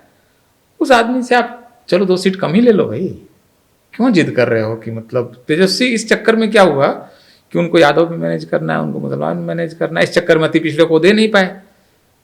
अति पिछड़ों को देने के मामले में वहां पर नीतीश ने उनको पीछे क्यों कर दिया? वही अगर आपने वहां पर जितनी सीटें कांग्रेस ने मांगी, आपने अति पिछड़ों को दिया नहीं, कांग्रेस ने तेजस्वी को आपने देने दिया नहीं। उसका जब हार जाएंगे तो कहेंगे कि हुआ नहीं, सब सांप्रदायिक हो गए हैं, हिस्सेदारी का सवाल। दो ही सीट गई, अब तो पिछड़ों में तो ये 2 ही दे पाए, 3 तो फॉरवर्ड ले गया इनके ना, और एक तो बच्चा ही ले गया। हाँ, तो ये तो पिछड़ा तो है ही नहीं, उसमें खेल में नहीं आ रहा है। तो मतलब इसमें जो मूल बीमारी है, और कांग्रेस या किसी परिवारवादी पार्टी की समस्या क्या होती है कि उसका नेता अगर 10 चुनाव भी हार लेना तो भी नेता वही रहेगा। ये डायनामिज्म नहीं है। बीजेपी में आज की तारीख में डायनामिज्म है कि नरेंद्र मोदी अगर ये चुनाव और अगला चुनाव नहीं जितवा पाते हैं तो नरेंद्र मोदी को पार्टी किनारे करेगी और एक नया नेता खड़ा कर देगी, जो आडवाणी जी के साथ हुआ या उससे पहले भी हो चुका है। तमाम नेताओं को वो किनारे करते हैं कि नहीं, आपकी लीडरशिप में हम डिलीवर नहीं कर पा रहे हैं।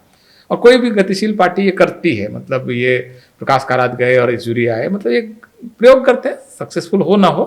वर्धन गए, ए राजा आए, मतलब एक जो गतिशील पार्टियां हैं वो लीडर्स को, जो टॉप लीडर है उसको हमेशा एक संशय में डालती है कि आप यहाँ परमानेंट नहीं है, डिलीवर कीजिए वरना या जाइए। जो कंपनियां करती हैं कि भाई आपको सीईओ बनाया, अभी सुंदर पिचाई अगर एआई की रेस नहीं जीत पाते हैं बाकी चैट जीपीटी और बाकी प्लेटफॉर्म से, तो गूगल उनको लात मार के भगा देगा ना, मतलब इसमें किसी को संदेह नहीं है। परिवारवादी पार्टी में यह संभव नहीं। लेकिन अगर गूगल के मालिक होते सुंदर पिचाई तो एआई की रेस हार जाते, वीडियो की रेस हार जाते, वो सर्च इंजन की रेस हार जाते, फिर भी सर पे बैठे रहते ना।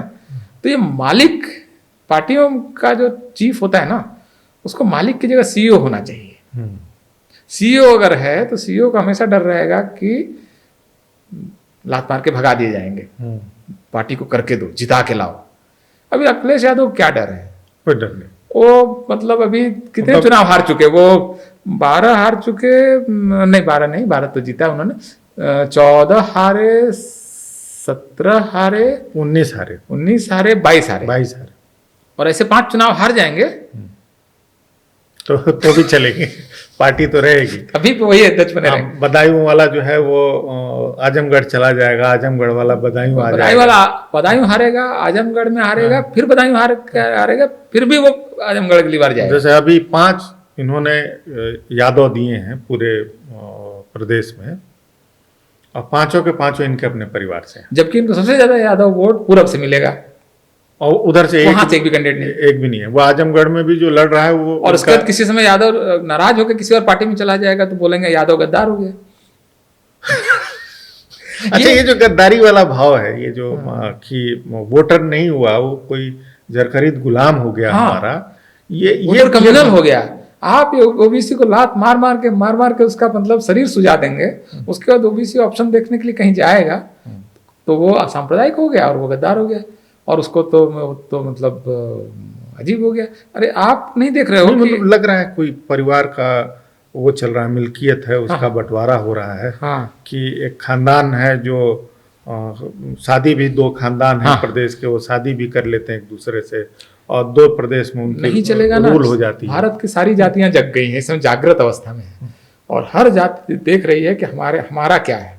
राजभर अपना मांग रहा है, लोधी अपना मांग रहा है, पर यादव मांग रहा है, कुशवाहा अपना मांग रहा है। नहीं, मांग सब रहे नहीं, पर परिवार से बाहर यादव मांग रहा है। नहीं दोगे तो कहीं और चला जाएगा ना।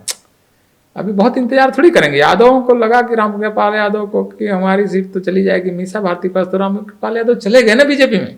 अच्छा, ये भी बड़ा इंटरेस्टिंग है कि राज्यसभा में है, अब लोकसभा आप लड़वा रहे हैं, तो इसका मतलब है कि अगर लोकसभा जीत गई तो राज्यसभा में आपकी एक सीट घट जाएगी ना, परवाह भी नहीं इसकी भी नहीं। अच्छा, घट जाएगी या फिर वहां किसी और को आप खड़ा करेंगे तो वो भी आप हो सकता हो, संभव हो कि आपको दिल्ली का मकान भी चाहिए और दिल्ली में आपको रहना भी है, तो हो सकता है राबड़ी जी आ जाए या कोई और आ जाए, परिवार से ही कोई और आ जाए।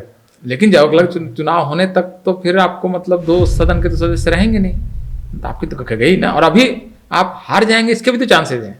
हाँ, चुनाव तो है, चुनाव है ना, कोई मतलब पक्की गारंटी योजना तो है नहीं कि जीतेंगे। और हारे हुए भी हैं, तो पहले भी हार चुके हैं। तो अगर हार गए तो आपका एक मौका गया, वहां आप अपने परिवार के बाहर अगर यादव बहुल सीट है, यादव ही लगाना है तो एक परिवार के बाहर ले जाओ भाई।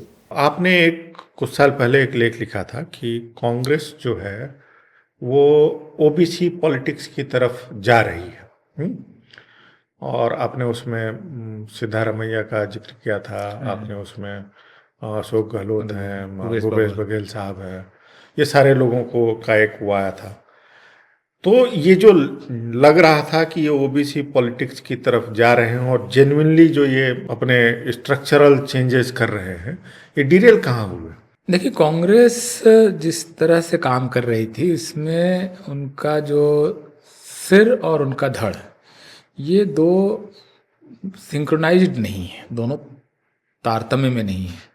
जब इनको लगा कि 2019 के बाद सत्ता मजबूत हुई है और अगर यही डायरेक्शन है और कोई मेजर इकोनॉमिक क्राइसिस अगर नहीं आती है तो जनता वापस हमारे पास क्यों आएगी, उसमें फिर इनको लगा कि हम जो इक्वेशन नेहरूवियन मॉडल था कि ब्राह्मण सर पे बैठेगा और उसके नीचे मुस्लिम और दलित मिला के 35-40% का इक्वेशन बहुत सारी सीटों में बन जाता है, इतने भर से हम एटलीस्ट नॉर्थ इंडिया निकाल लेंगे, नॉर्थ इंडिया या साउथ में भी बहुत सारी सीटें तो हम मैनेज कर लेंगे। फिर कैंडिडेट अपनी कास्ट ले आए, मतलब ब्राह्मण प्लस मुस्लिम प्लस दलित प्लस कैंडिडेट की अपनी कास्ट, ये 4 ब्लॉक्स से ये चला रहे थे देश। ओबीसी के उभार के बाद ये आ गया मॉडल संकट में, क्योंकि ओबीसी तो ज़्यादा संख्या है, 52% के आसपास है। तो जैसे ही वो लोहिया मॉडल और फिर सोशलिस्ट और इधर मुलायम, लालू और तमाम तरह के और नेता मध्य प्रदेश से लेकर राजस्थान सब जगह ओबीसी के लीडर्स जब का जो इमरजेंस हुआ, ये साउथ में पहले हो गया, तो साउथ में कांग्रेस मतलब कंटेस्टेशन में आ गई या उखड़ गई कई राज्यों में, तमिलनाडु वगैरह में उखड़ी गई पूरी तरह से, या फिर वो कॉम्पिटिशंस उनके आ गए। नॉर्थ में जब ये उनके पास ये संकट आया तो उसको लोग हैंडल नहीं कर पाए, कैसे करना है क्या करना है, तो ओबीसी को निपटाओ, कभी ओबीसी को फुसलाओ, मतलब दोनों में वो रहे। तो कन्विक्शन नहीं है, क्लैरिटी, आइडिया का कन्विक्शन नहीं है कि हमें ओबीसी को लेना है, इसको नीति के तौर पर साफ नियत से इसको नहीं कर रहे थे, वो स्ट्रेटजिक कर रहे थे।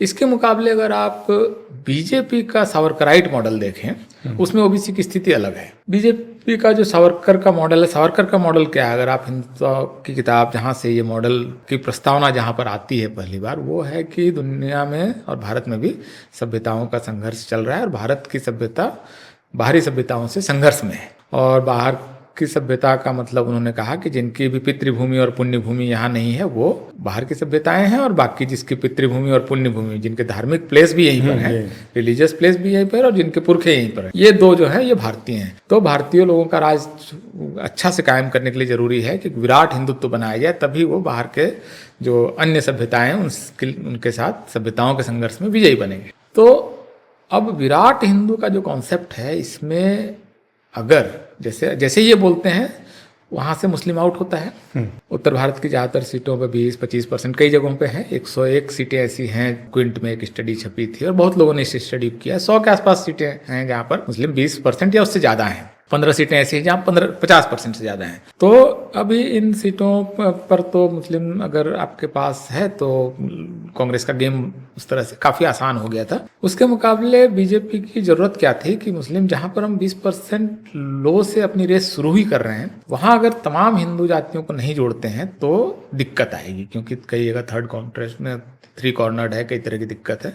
तो बीजेपी की और दलितों के साथ इनका उस लेवल का रेपो नहीं बन पाया था कभी भी, क्योंकि दलित नेता वगैरह, चूंकि ये स्क्रिप्चर्स धर्मशास्त्र वगैरह के आसपास इनका हिंदुत्व मॉडल है, एटलीस्ट दिखता है, नजर आता है। तो शेड्यूल कास्ट के साथ इनका वो रेपो था नहीं। तो 20% मुसलमान गए और अगर 16% 17% शेड्यूल कास्ट गए, तो आपकी रेस बहुत नीचे से शुरू हो रही है।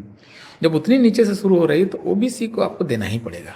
जब तक बीजेपी ने ये नहीं किया, ये जनसंघ ने नहीं किया, और जब तक वो ब्राह्मण बनिया पार्टी बनी रही, तब तक वो 20-30 सीट से ज़्यादा की पार्टी नहीं थी। उनको जैसे ही ये समझ में आया कि हमको इसको ठीक करना है, तो उसी समय ये कल्याण सिंह, शिवराज सिंह चौहान और तमाम इस तरह के, विनय कटियार, उमा भारती, ये पूरा एक उधर चुन यादव से लेकर पूरे गंगा के बेल्ट में और इधर मध्य भारत में उन्होंने गोपीनाथ मुंडे और पूरा ओबीसी लीडर्स की उन्होंने लाइन खड़ी कर दी पूरा देश भर में, इनके हाथ में रहेगा। और ये करते ही बीजेपी का कायाकल्प हो गया। बीजेपी जब तक ब्राह्मण बनिया पार्टी थी तब तक वो भारत की मार्जिन की पार्टी थी, वो कम्युनिस्टों से भी नीचे थी, सोशलिस्टों से भी नीचे थी, चौथे नंबर की फोर्स हुआ करती थी। तो ये ट्रांसफॉर्मेशन बीजेपी ने जब लिया, तो इसी का अगला चरण है जब वो आडवाणी की बीजेपी, जब मोदी की बीजेपी बनती है, तो उन्होंने अपनी शिखर की लीडरशिप भी ओबीसी के हाथ में सौंप दी, ताकि लगे कि हम आपके हैं कौन से लेके हम ही आपके सब कुछ हैं का ट्रांजिशन इन्होंने वहां पर लिया है। तो इसलिए आप देखेंगे, तो मैंने पहले भी कांग्रेस इसमें पिछड़ गई। कांग्रेस नियत ठीक के लिए तैयार नहीं थी। कांग्रेस का अभी भी जो स्ट्रक्चर है, उनकी जो CWC है, जो उनका मीडिया डिपार्टमेंट देखिए ना क्या है, सारा फॉरवर्ड है। मतलब जयराम रमेश, खेड़ा, सुप्रिया सुने, सब पूरा अब वो जो आपका फेस है, वो फेस में आपका मुझे तो कोई ओबीसी का दिखता ही नहीं, या एक दो हैं तो कहाँ किनारे में पड़े हुए पता भी नहीं चलता है। मतलब वो या तो ओबीसी पहचान भी नहीं बता पाते अपने, होंगे भी तो यही वल्लभ और रोहन दुआ मतलब इधर आ गए। तो यही उनका स्ट्रक्चर है। इस स्ट्रक्चर से उनकी मुक्ति नहीं है। इस मुक्ति के लिए जो चपलता चाहिए, जो डायनामिज्म चाहिए, उस डायनामिज्म को जो बीजेपी ने दिखाया कि नहीं, ब्राह्मण बनिया से बात नहीं बन रही, लेट्स ट्राई समथिंग एल्स। ये जो गतिशीलता है, चपलता वो नहीं है, ये चपलता इसमें नहीं, ये बहुत स्थिर और जमी हुई ऑसिफाइड डायनासोर टाइप की पार्टी है। तो डायनासोर तो दुनिया में खत्म हुए ना, तो ये डायनासोर है एक्चुअली। अभी इनको भी नहीं समझ में आ रहा है कि अच्छा, इसमें आ रहा था प्रियंका वाड्रा को बोल रहे थे लोग कि ये तो रुपका इक्का है, इस बार भी नहीं लड़ी, 52 साल की हो गई हैं, तो कब लड़ेंगी वो चुनाव? भारत का समाज जितना पितृसत्तात्मक है, इससे ज़्यादा पितृसत्तात्मक समाज इटली का कैथलिक्स है, और वो उनके कल्पना में पुत्र जो है वो बहुत इम्पोर्टेंट है, स्पेशली सदर्न इटली वगैरह में। इसलिए आप देखेंगे माफिया राज वगैरह में जैसे प्रियंका को आगे नहीं बढ़ने, आप देखिए ना गॉडफादर फिल्म देखिए ना, उस फिल्म गॉडफादर की महिलाओं को देखिए, तब समझ में आएगा कि इटली के समाज में महिलाएं क्या होती हैं। महिलाएं वहाँ क्या है, मतलब डोसाइल दबी हुई महिला, एक पत्नी जो मार खाती है, एक बहन जो मार खाती है, मतलब सब मार खाते हैं वहाँ पे। तो वो गांधी परिवार को बाद में जो चलाने वाली जो सांस्कृतिक वहाँ शक्ति थी, वो चूंकि राजीव गांधी रहे नहीं, तो उनकी जो सांस्कृतिक शक्ति है, उस परिवार की जो सांस्कृतिक परंपरा है, उस सांस्कृतिक परंपरा में वो परिवार, राहुल गांधी बेशक 10 सांसद की भी पार्टी बन जाएंगे, लेकिन नेतृत्व पुरुष के हाथ में रहेगा। और वो नेहरू का परिवार नहीं है जिसमें कि मतलब इंदिरा गांधी को मौका मिला, हालांकि अकेली संतान थी, लेकिन वो भतीजा उतीजा को ले आते हैं कई बार लोग ना कि लड़का ही चाहिए, चाहे भतीजा आ जाए भांजा आ जाए, लेकिन बेटी को नहीं देंगे तक पर वो नहीं गए नेहरू, वो अपनी बेटी को ही दे के गए परंपरा।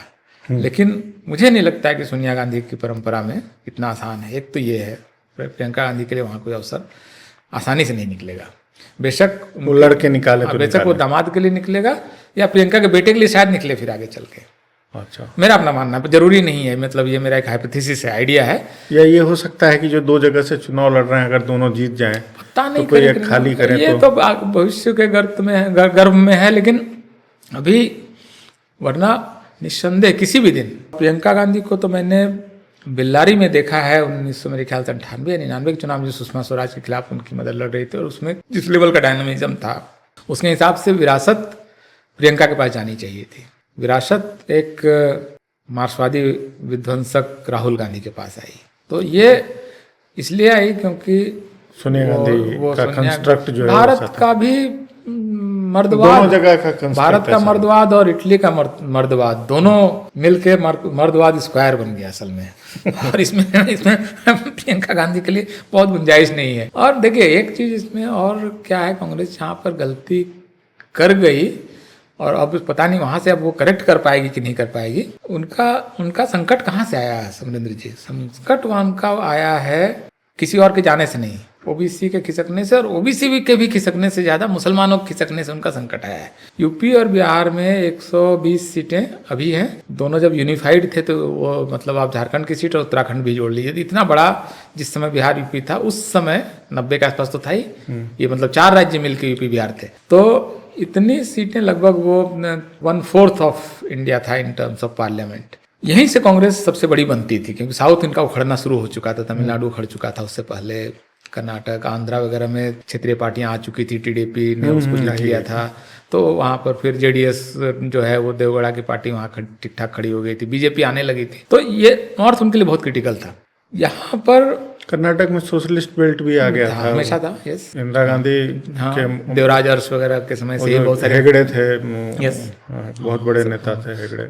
तो दक्षिण तो इनका उखड़ गया था, केरल में बराबर के मुकाबला आ गया था लेफ्ट के द्वारा, तो संकट महाराष्ट्र में भी आ चुका था, वहाँ पर मराठा पॉलिटिक्स शुरू हो चुकी थी, फिर शिवसेना आ गई थी, बहुत सारे फोर्सेस उधर आ गए थे, तो नर्मदा के उत्तर में से ही इनकी सरकार बननी बिगड़नी थी। नर्मदा के उत्तर में जो इनका क्षेत्र है उसमें संकट इनका आया जाके राजीव गांधी के समय पहली बार, जब इन्होंने जीवन की सबसे बड़ी, कांग्रेस के जीवन की शायद सबसे बड़ी गलती की कि साहबानो केस में एक बूढ़ी महिला को मुआवजा मिल जाए, इस पर जब कोर्ट ने फैसला दिया कि इनको मुआवजा दे दो, तो उन्होंने सिर्फ मुसलमान जो रिलीजियस कल्चरल रिलीजियस क्लास है जिसको मुल्ला बोलते हैं, सिर्फ उस क्लास को खुश करने के लिए इन्होंने उस कानून को पलट के कि औरतों के ये जो मुआवजा, तलाकशुदा महिलाओं के मुआवजे वाला कानून को इन्होंने पलट दिया, मतलब कोर्ट के ऑर्डर को। तो फिर बोल रहे हैं कि वो मुस्लिम आरक्षण देंगे, हाँ, तो ये कॉन्स्टिट्यूशनल अमेंडमेंट करना पड़ा तो अभी कर रहे हैं, मतलब नहीं, तो अभी इसमें जब आप मुसलमानों को इतना देने की, आप अतिरिक्त देने की कोशिश कर रहे हैं, तो बाकी हिंदुओं को लगा फिर हमारा क्या, ये 4 शादी कर रहे हैं, हम लोग 4 शादी क्यों नहीं करें? हिंदू मर्द की भी तो महत्वाकांक्षाएं होंगी कि उसको, वो जब अपनी बीवी को डरा रहा है कि एक और बीवी ले आऊंगा तो ये सुविधा हमें क्यों नहीं, तमाम तरह की इस तरह की चर्चाएं जब शुरू हुई, तो इन्होंने हिंदुओं को भी कुछ देना है, तो हिंदुओं को देने के चक्कर में इन्होंने दुनिया भर के दंगे कराए, सब पहले तो एक राउंड होने दिए, वरना दिल्ली के बगल में 50 किलोमीटर दूर मेरठ में मलियाना और हाशिमपुरा में 7-7 दिन दंगा चलता रहा, और चिदम्बरम उस समय आंतरिक सुरक्षा मंत्री थे, उन्होंने फौज नहीं भेजी। ऐसे थोड़ी ना होता है, कौन सा थानेदार है जो अपने क्षेत्र में दंगा नहीं रोक सकता? क्यों नहीं दंगे हो रहे हैं अभी? थानेदार को आदेश है दंगा नहीं होने देना, बात खत्म ना, ज्यादा कुछ करना नहीं होता उसके लिए। लोकल पुलिस वाले को सब पता होता है कौन गुंडे हैं, उनको उठा लेगा एक दिन पहले, कोई दंगा नहीं होता है। एनीवेज, तो इन्होंने, राजीव गांधी ने क्या किया कि मंदिर का ताला खुलवा दिया, शिलान्यास करवा दिया और अयोध्या से अपना चुनाव प्रचार शुरू कर दिया। तो आप एक तरफ मुस्लिम तुष्टीकरण, दूसरी तरफ हिंदुओं का को भी मनाओ, इस प्रयास में वो चले गए। लेकिन जब बाबरी मस्जिद गिर जाती है नरसिम्हा राव के समय में, जिनको भी उन्होंने गिरने दिया, वो चाहते तो रोक ही सकते थे, कोई सरकार चाहती तो रोक लेती। कल्याण सिंह का तो चलिए मान लेते हैं बीजेपी के थे, उन्होंने नहीं रोकने दिया। केंद्र सरकार, आसपास तो इतनी आर्मी की छावनी है, कुछ है, 2 हेलीकॉप्टर ऊपर से घुमा देते, थोड़ा सा कर देते तो नरसिम्हा राव उसको रोक सकते थे, उस घटना को। खैर नहीं रोका। वहां पर मुसलमान इनसे परमानेंटली छिटका और लंबे समय के लिए छिटका है। ये छिटकते ये जो कांग्रेस है वो इन राज्यों में चौथे पांचवें नंबर के मतलब एकदम नीचे चली गई है। अब इसको वापस लाना है। ये प्रोजेक्ट है 2004 में जो इनकी वापसी उसके बाद कि अब हमने बीजेपी को पटक दिया है, अब हमको मुसलमान इन राज्यों में वापस लाना है। यहीं से कांग्रेस एक दूसरे ट्रैक में चली जाती है कि हम हमारे पास मुसलमान आ जाए किसी तरीके से, बाकी फिर हम मैनेज कर लेंगे, क्योंकि प्रकाश तो जहाँ राज्य देखेगा वहाँ ऐसे ही आ जाएगा। ब्राह्मणों को लेकर उनको चिंता नहीं थी कि हम पावरफुल हो जाएंगे तो पावर के साथ ब्राह्मण हमेशा रहा है तो हम ये तो आ ही जाएगा। वो तो जब सरकार बन जाती है तब बताते हैं किसको वोट डाला है। तो इस कम्युनिटीज़ को लेकर उनको कोई शक ये नहीं था, ये तो रहेगा ही। तो यहीं पर उन्होंने सारी गड़बड़ियाँ शुरू की है, जितनी गड़बड़ियाँ इनके जीवन की है, जिसका आज भुगत रही है। रंगनाथ, सच्चर, मुसलमान एजुकेशनल इंस्टीट्यूशंस को माइनॉरिटी बनाना, वहाँ आरक्षण खत्म करना, जामिया को दिल्ली में सबके आंखों के सामने मतलब खुले दिन दहाड़े उन्होंने एक सेंट्रल यूनिवर्सिटी को माइनॉरिटी इंस्टीट्यूशन बनाया और SC/ST रिजर्वेशन खत्म कर दिया। इतने बड़े बड़े पाप इनके हिस्से हैं। अभी मैंने आपको एक बहुत दिलचस्प उदाहरण दे रहा हूँ, इसके बारे में मैंने अभी तक कहीं बात नहीं की है। अभी मैंने उस पर एक छोटा सा एक आलेख भी लिखा है। देखिए कैसे काम करती है सरकारें। 2004 में इन्होंने national minority educational institution act पास करा दिया, जिसको अधिकार दे दिया कि आप किसी भी संस्थान को इंक्वायरी करके माइनॉरिटी बना सकते हैं। माइनॉरिटी बनते ही बहुत सारी सुविधाएं आ जाती है, सरकार की फंडिंग ये वो आने लगती है, फिर आपको अपना रिलीजियस कोर्स वगैरह चलाने की छूट मिल जाती है। तो इन्होंने देना शुरू कर दिया। उसमें एवरेज उन्होंने 2004 से लेकर 2008 तक 500 से 600 संस्थानों को माइनॉरिटी बनाना शुरू कर दिया। अच्छा, ये पहले से एग्जिस्ट कर रहे थे? ये संस्थान एग्जिस्ट कर रहे थे, इनको माइनॉरिटी स्टेटस देना शुरू किया इन्होंने। हर साल करीब 600 की रफ्तार से इन्होंने देना शुरू कर दिया माइनॉरिटी स्टेटस कि आप माइनॉरिटी हो गए, अब आपको बाकी सरकारी नियम वगैरह आरक्षण वगैरह मानने की जरूरत नहीं है, आप अपने ढंग से चलाइए और सरकारी आपको लाभ भी मिलेगा। और इसमें मुस्लिम के साथ साथ ईसाई भी, ईसाइयों को इसमें मेजर फायदा मिला। एजुकेशनल इंस्टीट्यूशन उनके पास ज़्यादा थे, तो इनको अपना वो ईसाइयों को भी खुश करना था। अब मैं नाम नहीं ले रहा हूँ, लेकिन वो किनको खुश करना था आप समझ सकते हैं। ये उन्होंने करना शुरू कर दिया। 2009 में एक बहुत महत्वपूर्ण घटना होती है भारत के इतिहास की, क्योंकि हम गरीबों के साथ हैं वगैरह वगैरह करने के चक्कर में राइट टू एजुकेशन एक्ट इन्होंने पास कराया 2009 में। 2008 से इसकी चर्चा शुरू हो गई थी, राइट टू एजुकेशन एक्ट आएगा। राइट टू एजुकेशन एक्ट में एक प्रावधान है, उसका एक्ट का की जो 12वीं धारा है कि इन संस्थानों में 25% सीटें डिसएडवांटेज्ड और पुअर इनको दी जाएंगी। डिसएडवांटेज को फिर एक्ट में डिफाइन किया गया कि उसमें SC/ST OBC और बाकी वंचित समुदायों के लोग होंगे, विकलांग वगैरह जो फिजिकली चैलेंज्ड, और फिर गरीब, ये कैटेगरी बना दी गई। क्योंकि माइनॉरिटी इंस्टीट्यूशंस को अपने नियम बनाने का अधिकार है और रिजर्वेशन नहीं देके भी चलने का अधिकार है, तो यहाँ से उन्होंने एक फ्लड गेट खोल दिया, बाढ़ का रास्ता खोल दिया कि अब 600 संस्थान जो बन रहे थे एवरेज माइनॉरिटी इंस्टीट्यूशन, ये लगभग 1500 प्रतिवर्ष से इन्होंने देना शुरू कर दिया। ओके। और उसमें से SC/ST जैसे ही बना 25% से छुटकारा, 25% रिजर्वेशन देने से छुटकारा। इसके दो फायदे होते हैं। 25% जो फ्री सीटें देनी पड़ती है उससे आपको उसके पैसे आने लगे। दूसरा ये कि माइनॉरिटीज़ और SC/ST OBCs और गरीब और ये बच्चे जो आएंगे, मिक्सिंग होगी, गंदे कपड़े पहन के आ जाएंगे, पता नहीं क्यों, वो जो इलीट जो करेक्टर है स्कूल्स का वो खराब हो जाता है। अब हर चौथा बच्चा अगर डिसएडवांटेज और पुअर सेक्शन से आएगा तो आपका जो इलीट बनाने का जो फैक्ट्री है, ये यहाँ पर इलीट बनाते हैं भारत का, वो गड़बड़ हो जाएगा। स्कूल में गंदे लोग आ जाएंगे, तो उससे भी आपकी छूट आपको। और इसके अलावा तीसरी इनको ये भी छूट थी कि माइनॉरिटी इंस्टीट्यूशन चला रहे हैं, इसलिए ज़रूरी नहीं कि आपको माइनॉरिटी के स्टूडेंट्स भरने हैं, ये भी छूट है। ओके। तो इन स्कूलों में 70, 80, 90% तक इलीट, हिंदू इलीट और विभिन्न वर्गों के इलीट आने लगे। तो इनका मूल कैरेक्टर इन्होंने बचाए रखा और धड़ाधड़। अभी दिल्ली पब्लिक स्कूल बेंगलुरु में जो 3 दिल्ली पब्लिक स्कूल लगता है, Delhi public school elite school है, उसको मुस्लिम माइनॉरिटी इंस्टीट्यूशन बना के। सही में? हाँ, दिल्ली अभी भी आज भी वो माइनॉरिटी इंस्टीट्यूशन है। रायपुर का जो DPS है वो माइनॉरिटी इंस्टीट्यूशन है। मध्य प्रदेश के 2 DPS मेरे ख्याल से रतलाम और एक कहीं का, वो माइनॉरिटी इंस्टीट्यूशन है। अच्छा, वो इसलिए कि वो 25% से उससे छुटकारा मिल गया, उसके पैसे की वसूली हो गई और मैले कुचले कपड़े वाले साधारण परिवारों के बच्चे भी ना आए। और ये सरकार ने न सिर्फ होने दिया बल्कि इसको बढ़ावा दिया कि कोई भी इंस्टीट्यूशन आ रहा है माइनॉरिटी के लिए दे दो। अभी और इसी क्रम में उन्होंने ये एक्ट जो था, ये माइनॉरिटी एजुकेशनल इंस्टीट्यूशन एक्ट जो था, ये था स्कूल्स और कॉलेजेस के लिए, तो उसमें इन्होंने देना शुरू कर दिया। अब उनको लगा कि जामिया भी दे देते हैं।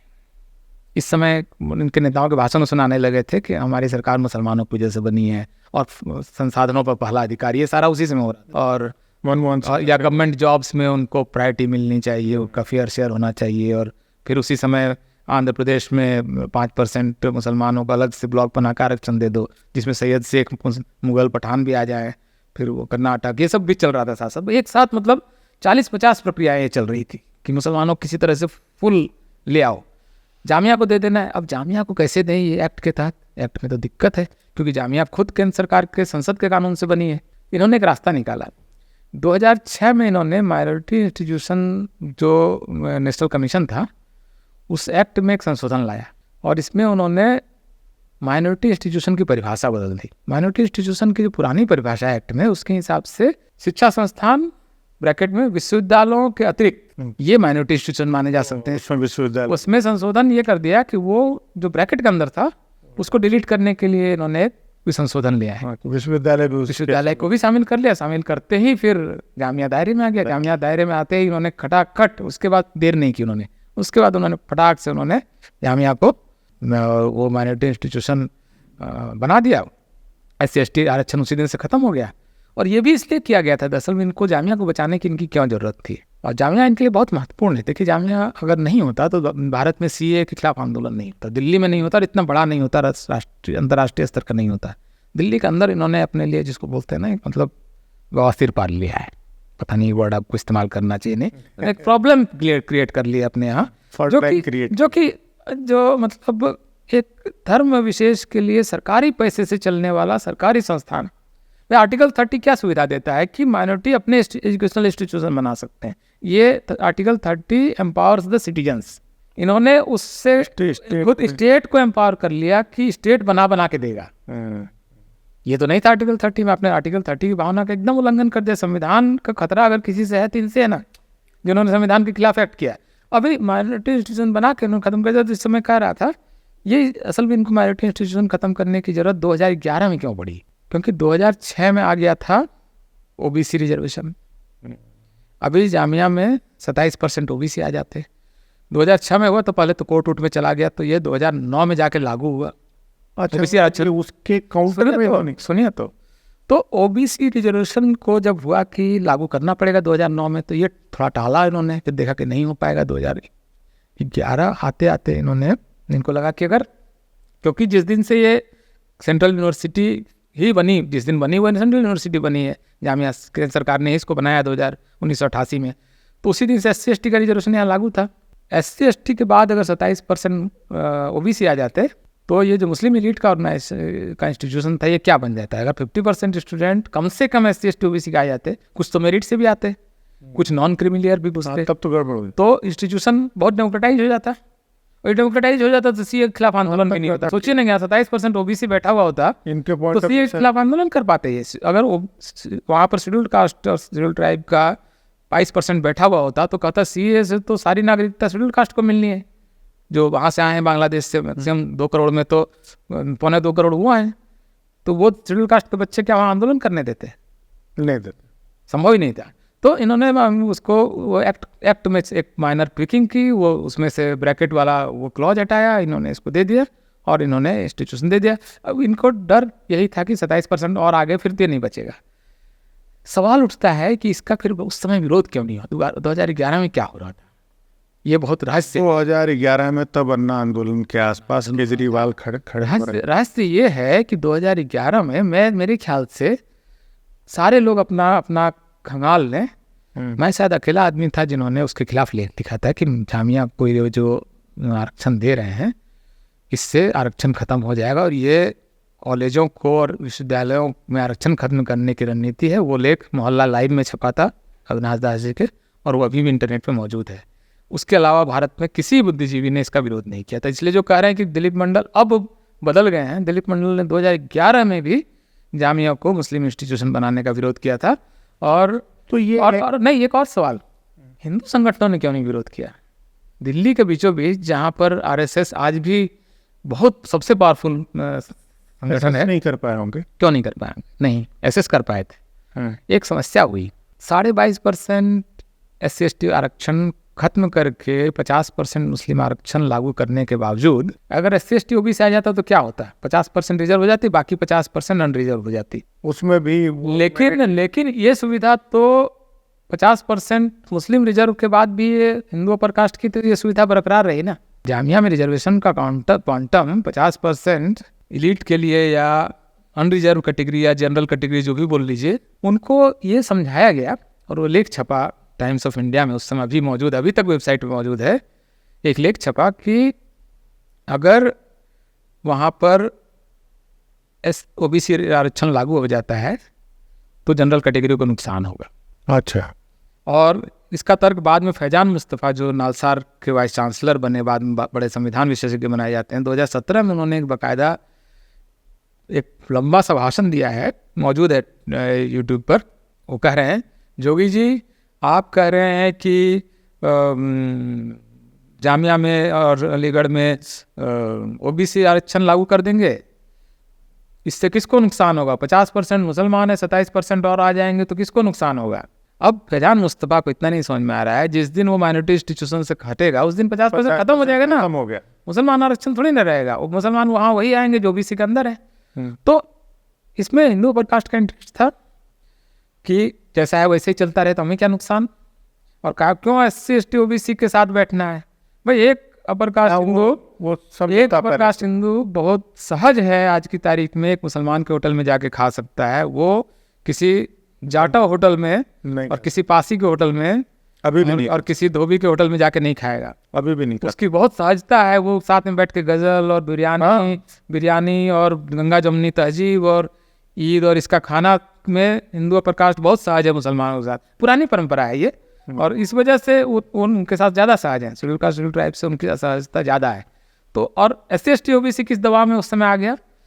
क्योंकि सच्चर कमीशन ने बोल दिया था कि सच्चर कमीशन का ये कहना था कि मुसलमानों की हालत तो दलितों से झूठ बोला था, इसके कोई तथ्य नहीं है, बिल्कुल फैक्चुअली गलत है। तो इन्होंने वैसे भी नहीं हो सकता ये जिस 600 साल का पावर जिसकी सत्ता का जिसका इतिहास रहा है, वो क्या ही तो दलितों के पीछे हो जाएगा।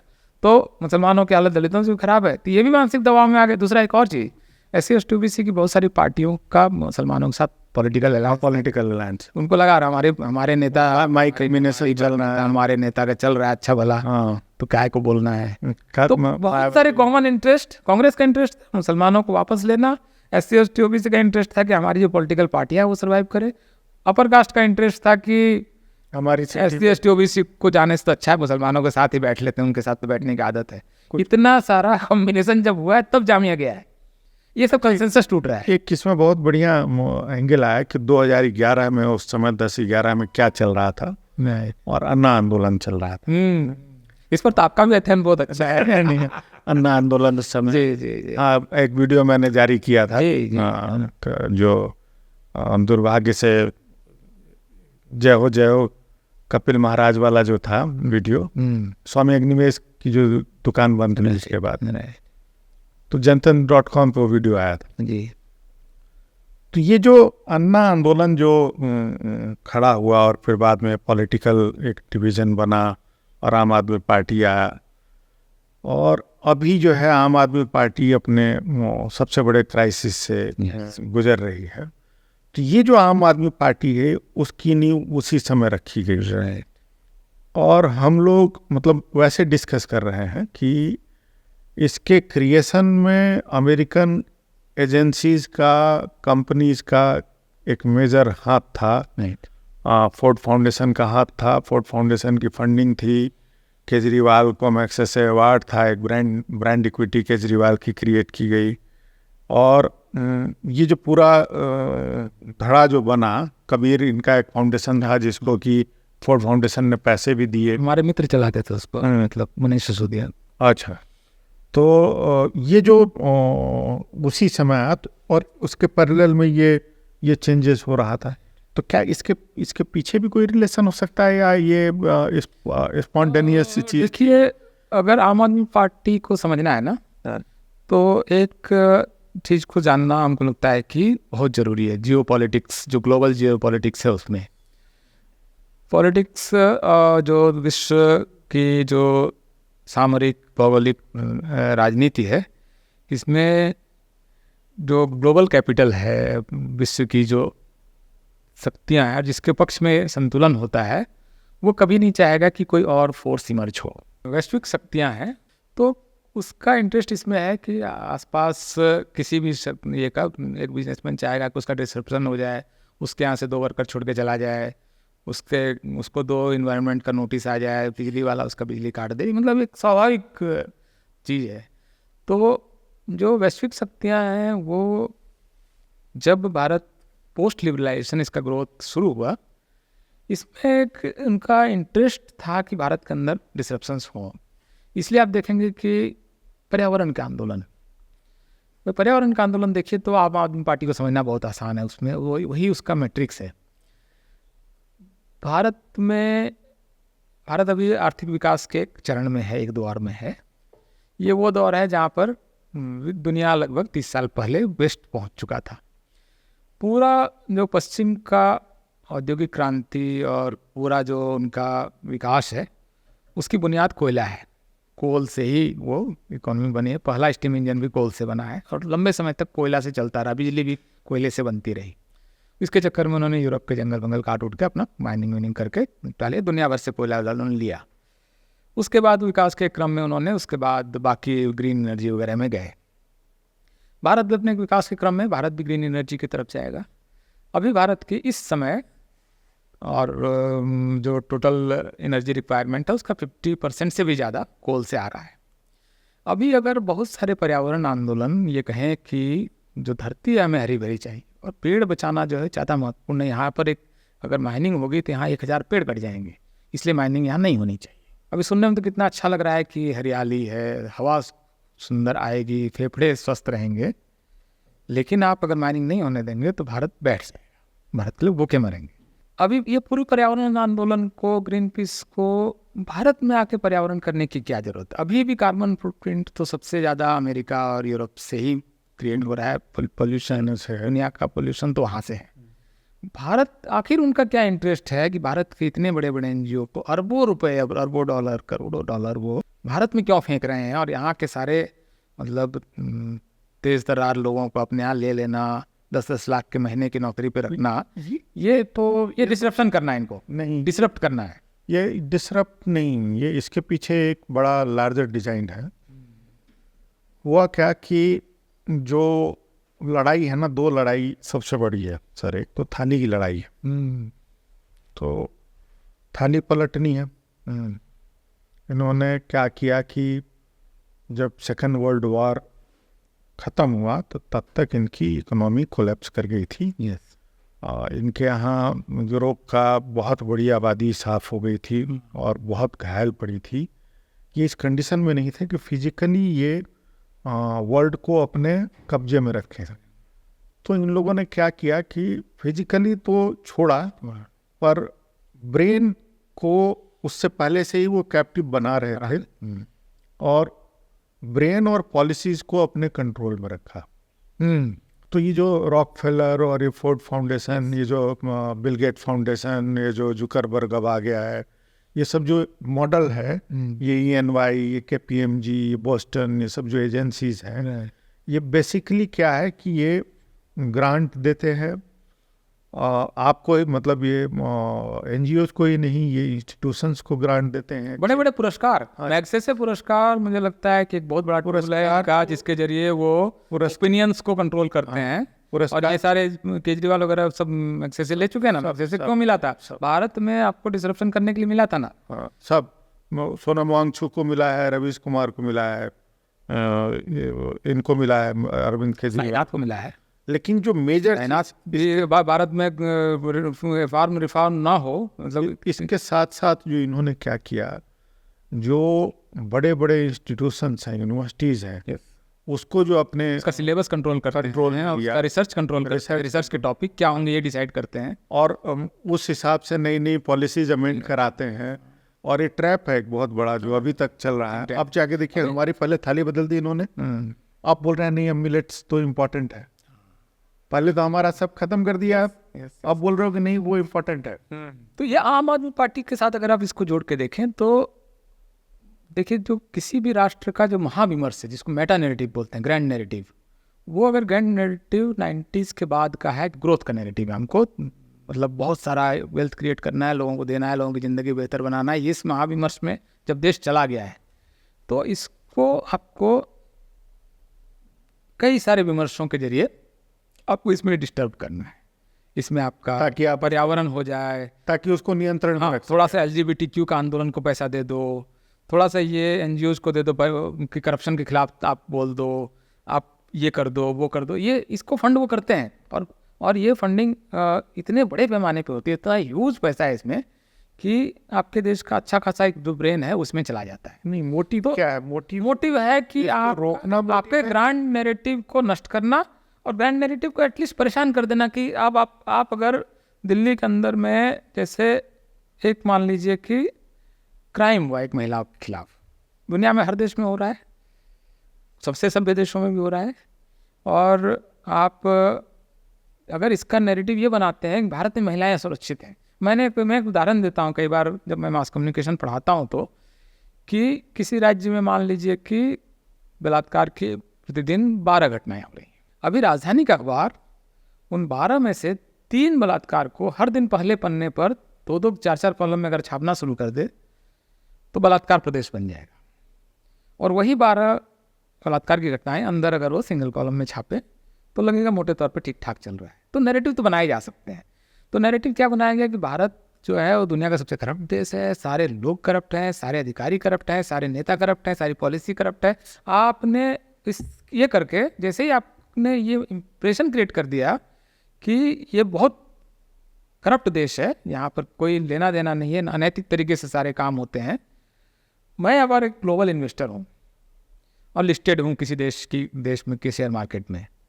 मेरा इन्वेस्टर नहीं चाहेगा कि एक बहुत अनैतिक और अस्थिर देश में आप निवेश करें जाके। नहीं, ये मैं इसे थोड़ा डिफर कर रहा हूँ। मोटिव क्या ये है कि इसके ग्रोथ को रोकना है, या मोटिव ये है कि इनको थ्रेटन करके, इनको फियर दिखा के, इनको ब्लैकमेल करना है, इनको इनकी पॉलिसीज को अपने हिसाब से अमेंड कराना है? ट्विन ट्रैक है, हाँ, दोनों लक्ष्य इसमें एक साथ हासिल होते हैं।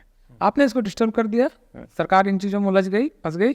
आपका 2G पॉलिसी मान लीजिए कि अगर ए राजा ना लेके आते तो आज जो हम खट मोबाइल पे करते हैं ना, मतलब भारत में जो मोबाइल की संख्या आबादी के बराबर होने जा रही है ना, और इसकी वजह से जो इतना कुछ हुआ है, ये जितना आपको आज की तारीख में UPI और ये सारा कुछ, और एक मछुआरा समुद्र से ही पता कर लेता है कि रेट ये तो मार्केट में किस में ज़्यादा है, कहाँ जाके बेचना है और कौन मेरा खरीदेगा। ये जो लाखों प्रक्रियाएं एक साथ चली हैं, ये राजा को आप लोगों ने जेल में डाल दिया, मतलब सरकार ने, कांग्रेस ने। ये राजा ने जिस तरह से स्पेक्ट्रम को आसान बना के दे दिया था, वो ना होता तो आज की तारीख में भारत का ये पूरा IT क्रांति, मतलब जो पूरा ये मोबाइल क्रांति ना हुई होती। तो ये इसको केजरीवाल रोक रहे थे ना। केजरीवाल के निशाने पर सबसे ज़्यादा भारत की 2G पॉलिसी थी और भारत की कोल नीति थी। ये 2G और कोल भारत के विकास की सबसे 2 बुनियादी मतलब खूंटे हैं। इन 2 खूंटों को अगर आप निकाल देते हैं तो भारत का विकास यूं गिर जाता है। कोई केजरीवाल का 2 प्रमुख निशाना जो दोनों था, आज की तारीख में बहुत मतलब शुक्र है कि वो बच गया दोनों मॉडल, वरना इन्होंने तो नर्क कर दिया था। उस समय क्या माहौल बना दिया था, और उसमें मीडिया के सारे पत्रकारों को खरीद के बड़े बड़े पत्रकार जाके इनके मंच पे खड़े हो गए थे, जाके उनके लिए अभियान चला रहे थे। आशुतोष, पुण्य प्रसून वाजपेयी, रवीश वगैरह तो मतलब उनके लिए, और राजदीप, ये लोग तो इनके मतलब माउथपीस बने हुए थे उस समय। आम आदमी पार्टी की जो भूमिका है वो भारत के महाविमर्श को परेशान करने की भूमिका है। इसके लाभार्थी निश्चित रूप से वो वैश्विक शक्तियाँ हैं जो भारत का विकास नहीं चाहती हैं। और ये अभी ये पूरे इनके मतलब जिसको बोलते हैं ना, पूरा रूप अभी हमने देखा नहीं है।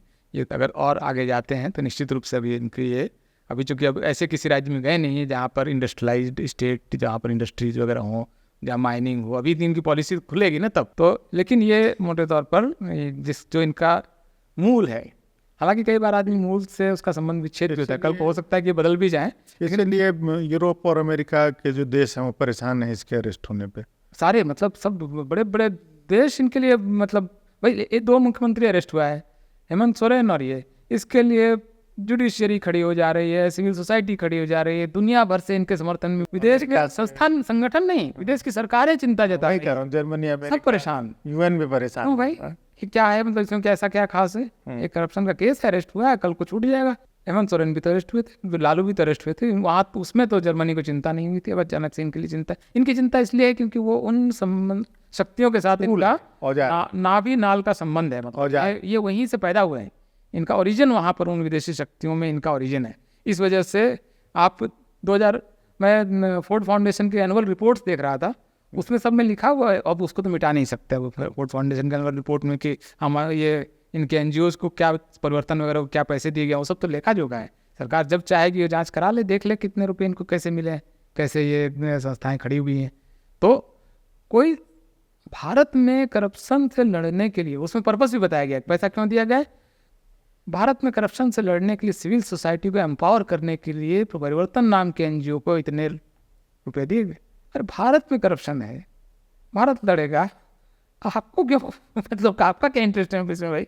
भारत शुरू से खेल कर रहे हैं सब, वो ये बने ही उसी तरह से है। हाँ। इस संगठन की निर्मित में ही दोष है। इस संगठन की निर्मित ही इस तरह से हुई है जो कि दोषपूर्ण है और भारत के हितों के खिलाफ है। भारत के लोग इसको लेकर क्यों अलर्ट नहीं है, मुझे बहुत चिंता है कि मतलब आपसी लड़ाइयाँ अपनी जगह पर, राजनीतिक लड़ाइयाँ, धार्मिक लड़ाइयाँ, लेकिन राष्ट्र सबसे बड़ी चीज़ है। राष्ट्र है तब सब लोग हैं।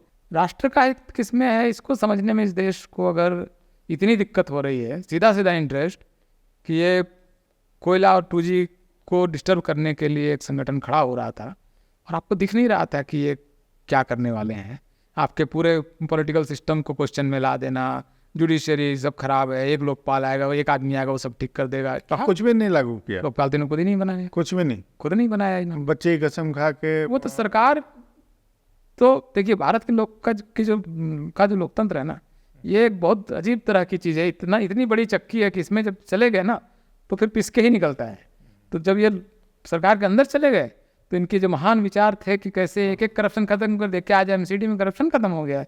मतलब भारत के सबसे करप्ट संस्थाओं में आज की तारीख में इन्हीं की चलाई जा रही है। वीडियो बनवा रहे थे सबका, हाँ मतलब क्यों, क्या यहाँ इलीगल कंस्ट्रक्शन दिल्ली में रुक गए? क्या लोग अभी आज की तारीख में अपना घर में एक छज्जा निकाल के और एक अधिकारी को पैसा दे के छज्जा नहीं निकाल ले रहे हैं, या एक अच्छा कमरा नहीं बनवा ले रहे हैं छत पर और थोड़ा सा पैसा दे के? नहीं, तो क्या रुक गया होगा? बहुत इंटरेस्टिंग मामला है करप्शन। तो देखिए कतई मतलब वो एक तो ठीक है, उस राष्ट्र के स्वभाव में होता है, समस्याएं हैं, नियम से ठीक होता है धीरे धीरे। लेकिन आप कोई जादू लेके आने वाले थे, वो जादू तो आप लाए नहीं, लेकिन आपने चीज़ों को और डिस्टर्ब किया। और ये अपराध तो इनके सिर पे जाता है कि इन्होंने 2G वगैरह का मामला जिस तरह से उठाया, वो तो अपराध है इनका। मेरे ख्याल से भारतीय राष्ट्र राज्य को इसको लेकर सचेत होना पड़ेगा। ये अलाउ नहीं किया जाना चाहिए कि बाहरी पैसे से भारत में राजनीति हो। हाँ, ये कम से कम इस पर नेशनल कंसेंसस होना चाहिए। सारी पार्टियां, अब आम आदमी पार्टी भारत की पार्टी, अब उस कंसेंसस का कोई व्यतिक्रम नहीं होना चाहिए, कोई रूल उसको वायलेट नहीं करना चाहिए। मतलब एक बॉक्स बन जाना चाहिए नियमों का कि भाई ठीक है, भारत में आप जैसी राजनीति करना कर लीजिए आप, लेकिन विदेश के पैसे से भारत में राजनीति नहीं चलेगी। बोले भारत में आज इतना ही। हम लोग जल्दी ही प्रोफेसर साहब के साथ एक दिन और चर्चा करेंगे जिसमें मीडिया के कंस्ट्रक्ट पर बात होगी, और ये बात होगी कि आखिर क्यों अभी भी मीडिया जो लोकतंत्र का चौथा खंभा है, इसमें बहुजनों का प्रतिनिधित्व इतना कम क्यों है, उनको आज भी क्यों बड़े पदों पर उनकी जो विजिबिलिटी है वो बहुत ही कम क्यों है। और साथ ही बात करेंगे जो न्यायपालिका का कोलेजियम सिस्टम है जो हमारा, वो कैसे जो न्यायपालिका की जो दो आँख है, कि एक आँख केजरीवाल जैसे लोगों के लिए है जो जहाँ की उनको बिना जमानत अर्जी के जमानत मिल जाती है, और दूसरी आँख हेमंत सोरेन साहब जैसे लोगों के लिए है कि जो आस लगा कर देखते रहते हैं और न्यायपालिका से उनके हिस्से इंतजार के अलावा कुछ नहीं आता। तो इन सब बातों पर चर्चा करने के लिए हम लोग जल्दी ही एक बार फिर मिलेंगे। तब तक के लिए नमस्कार।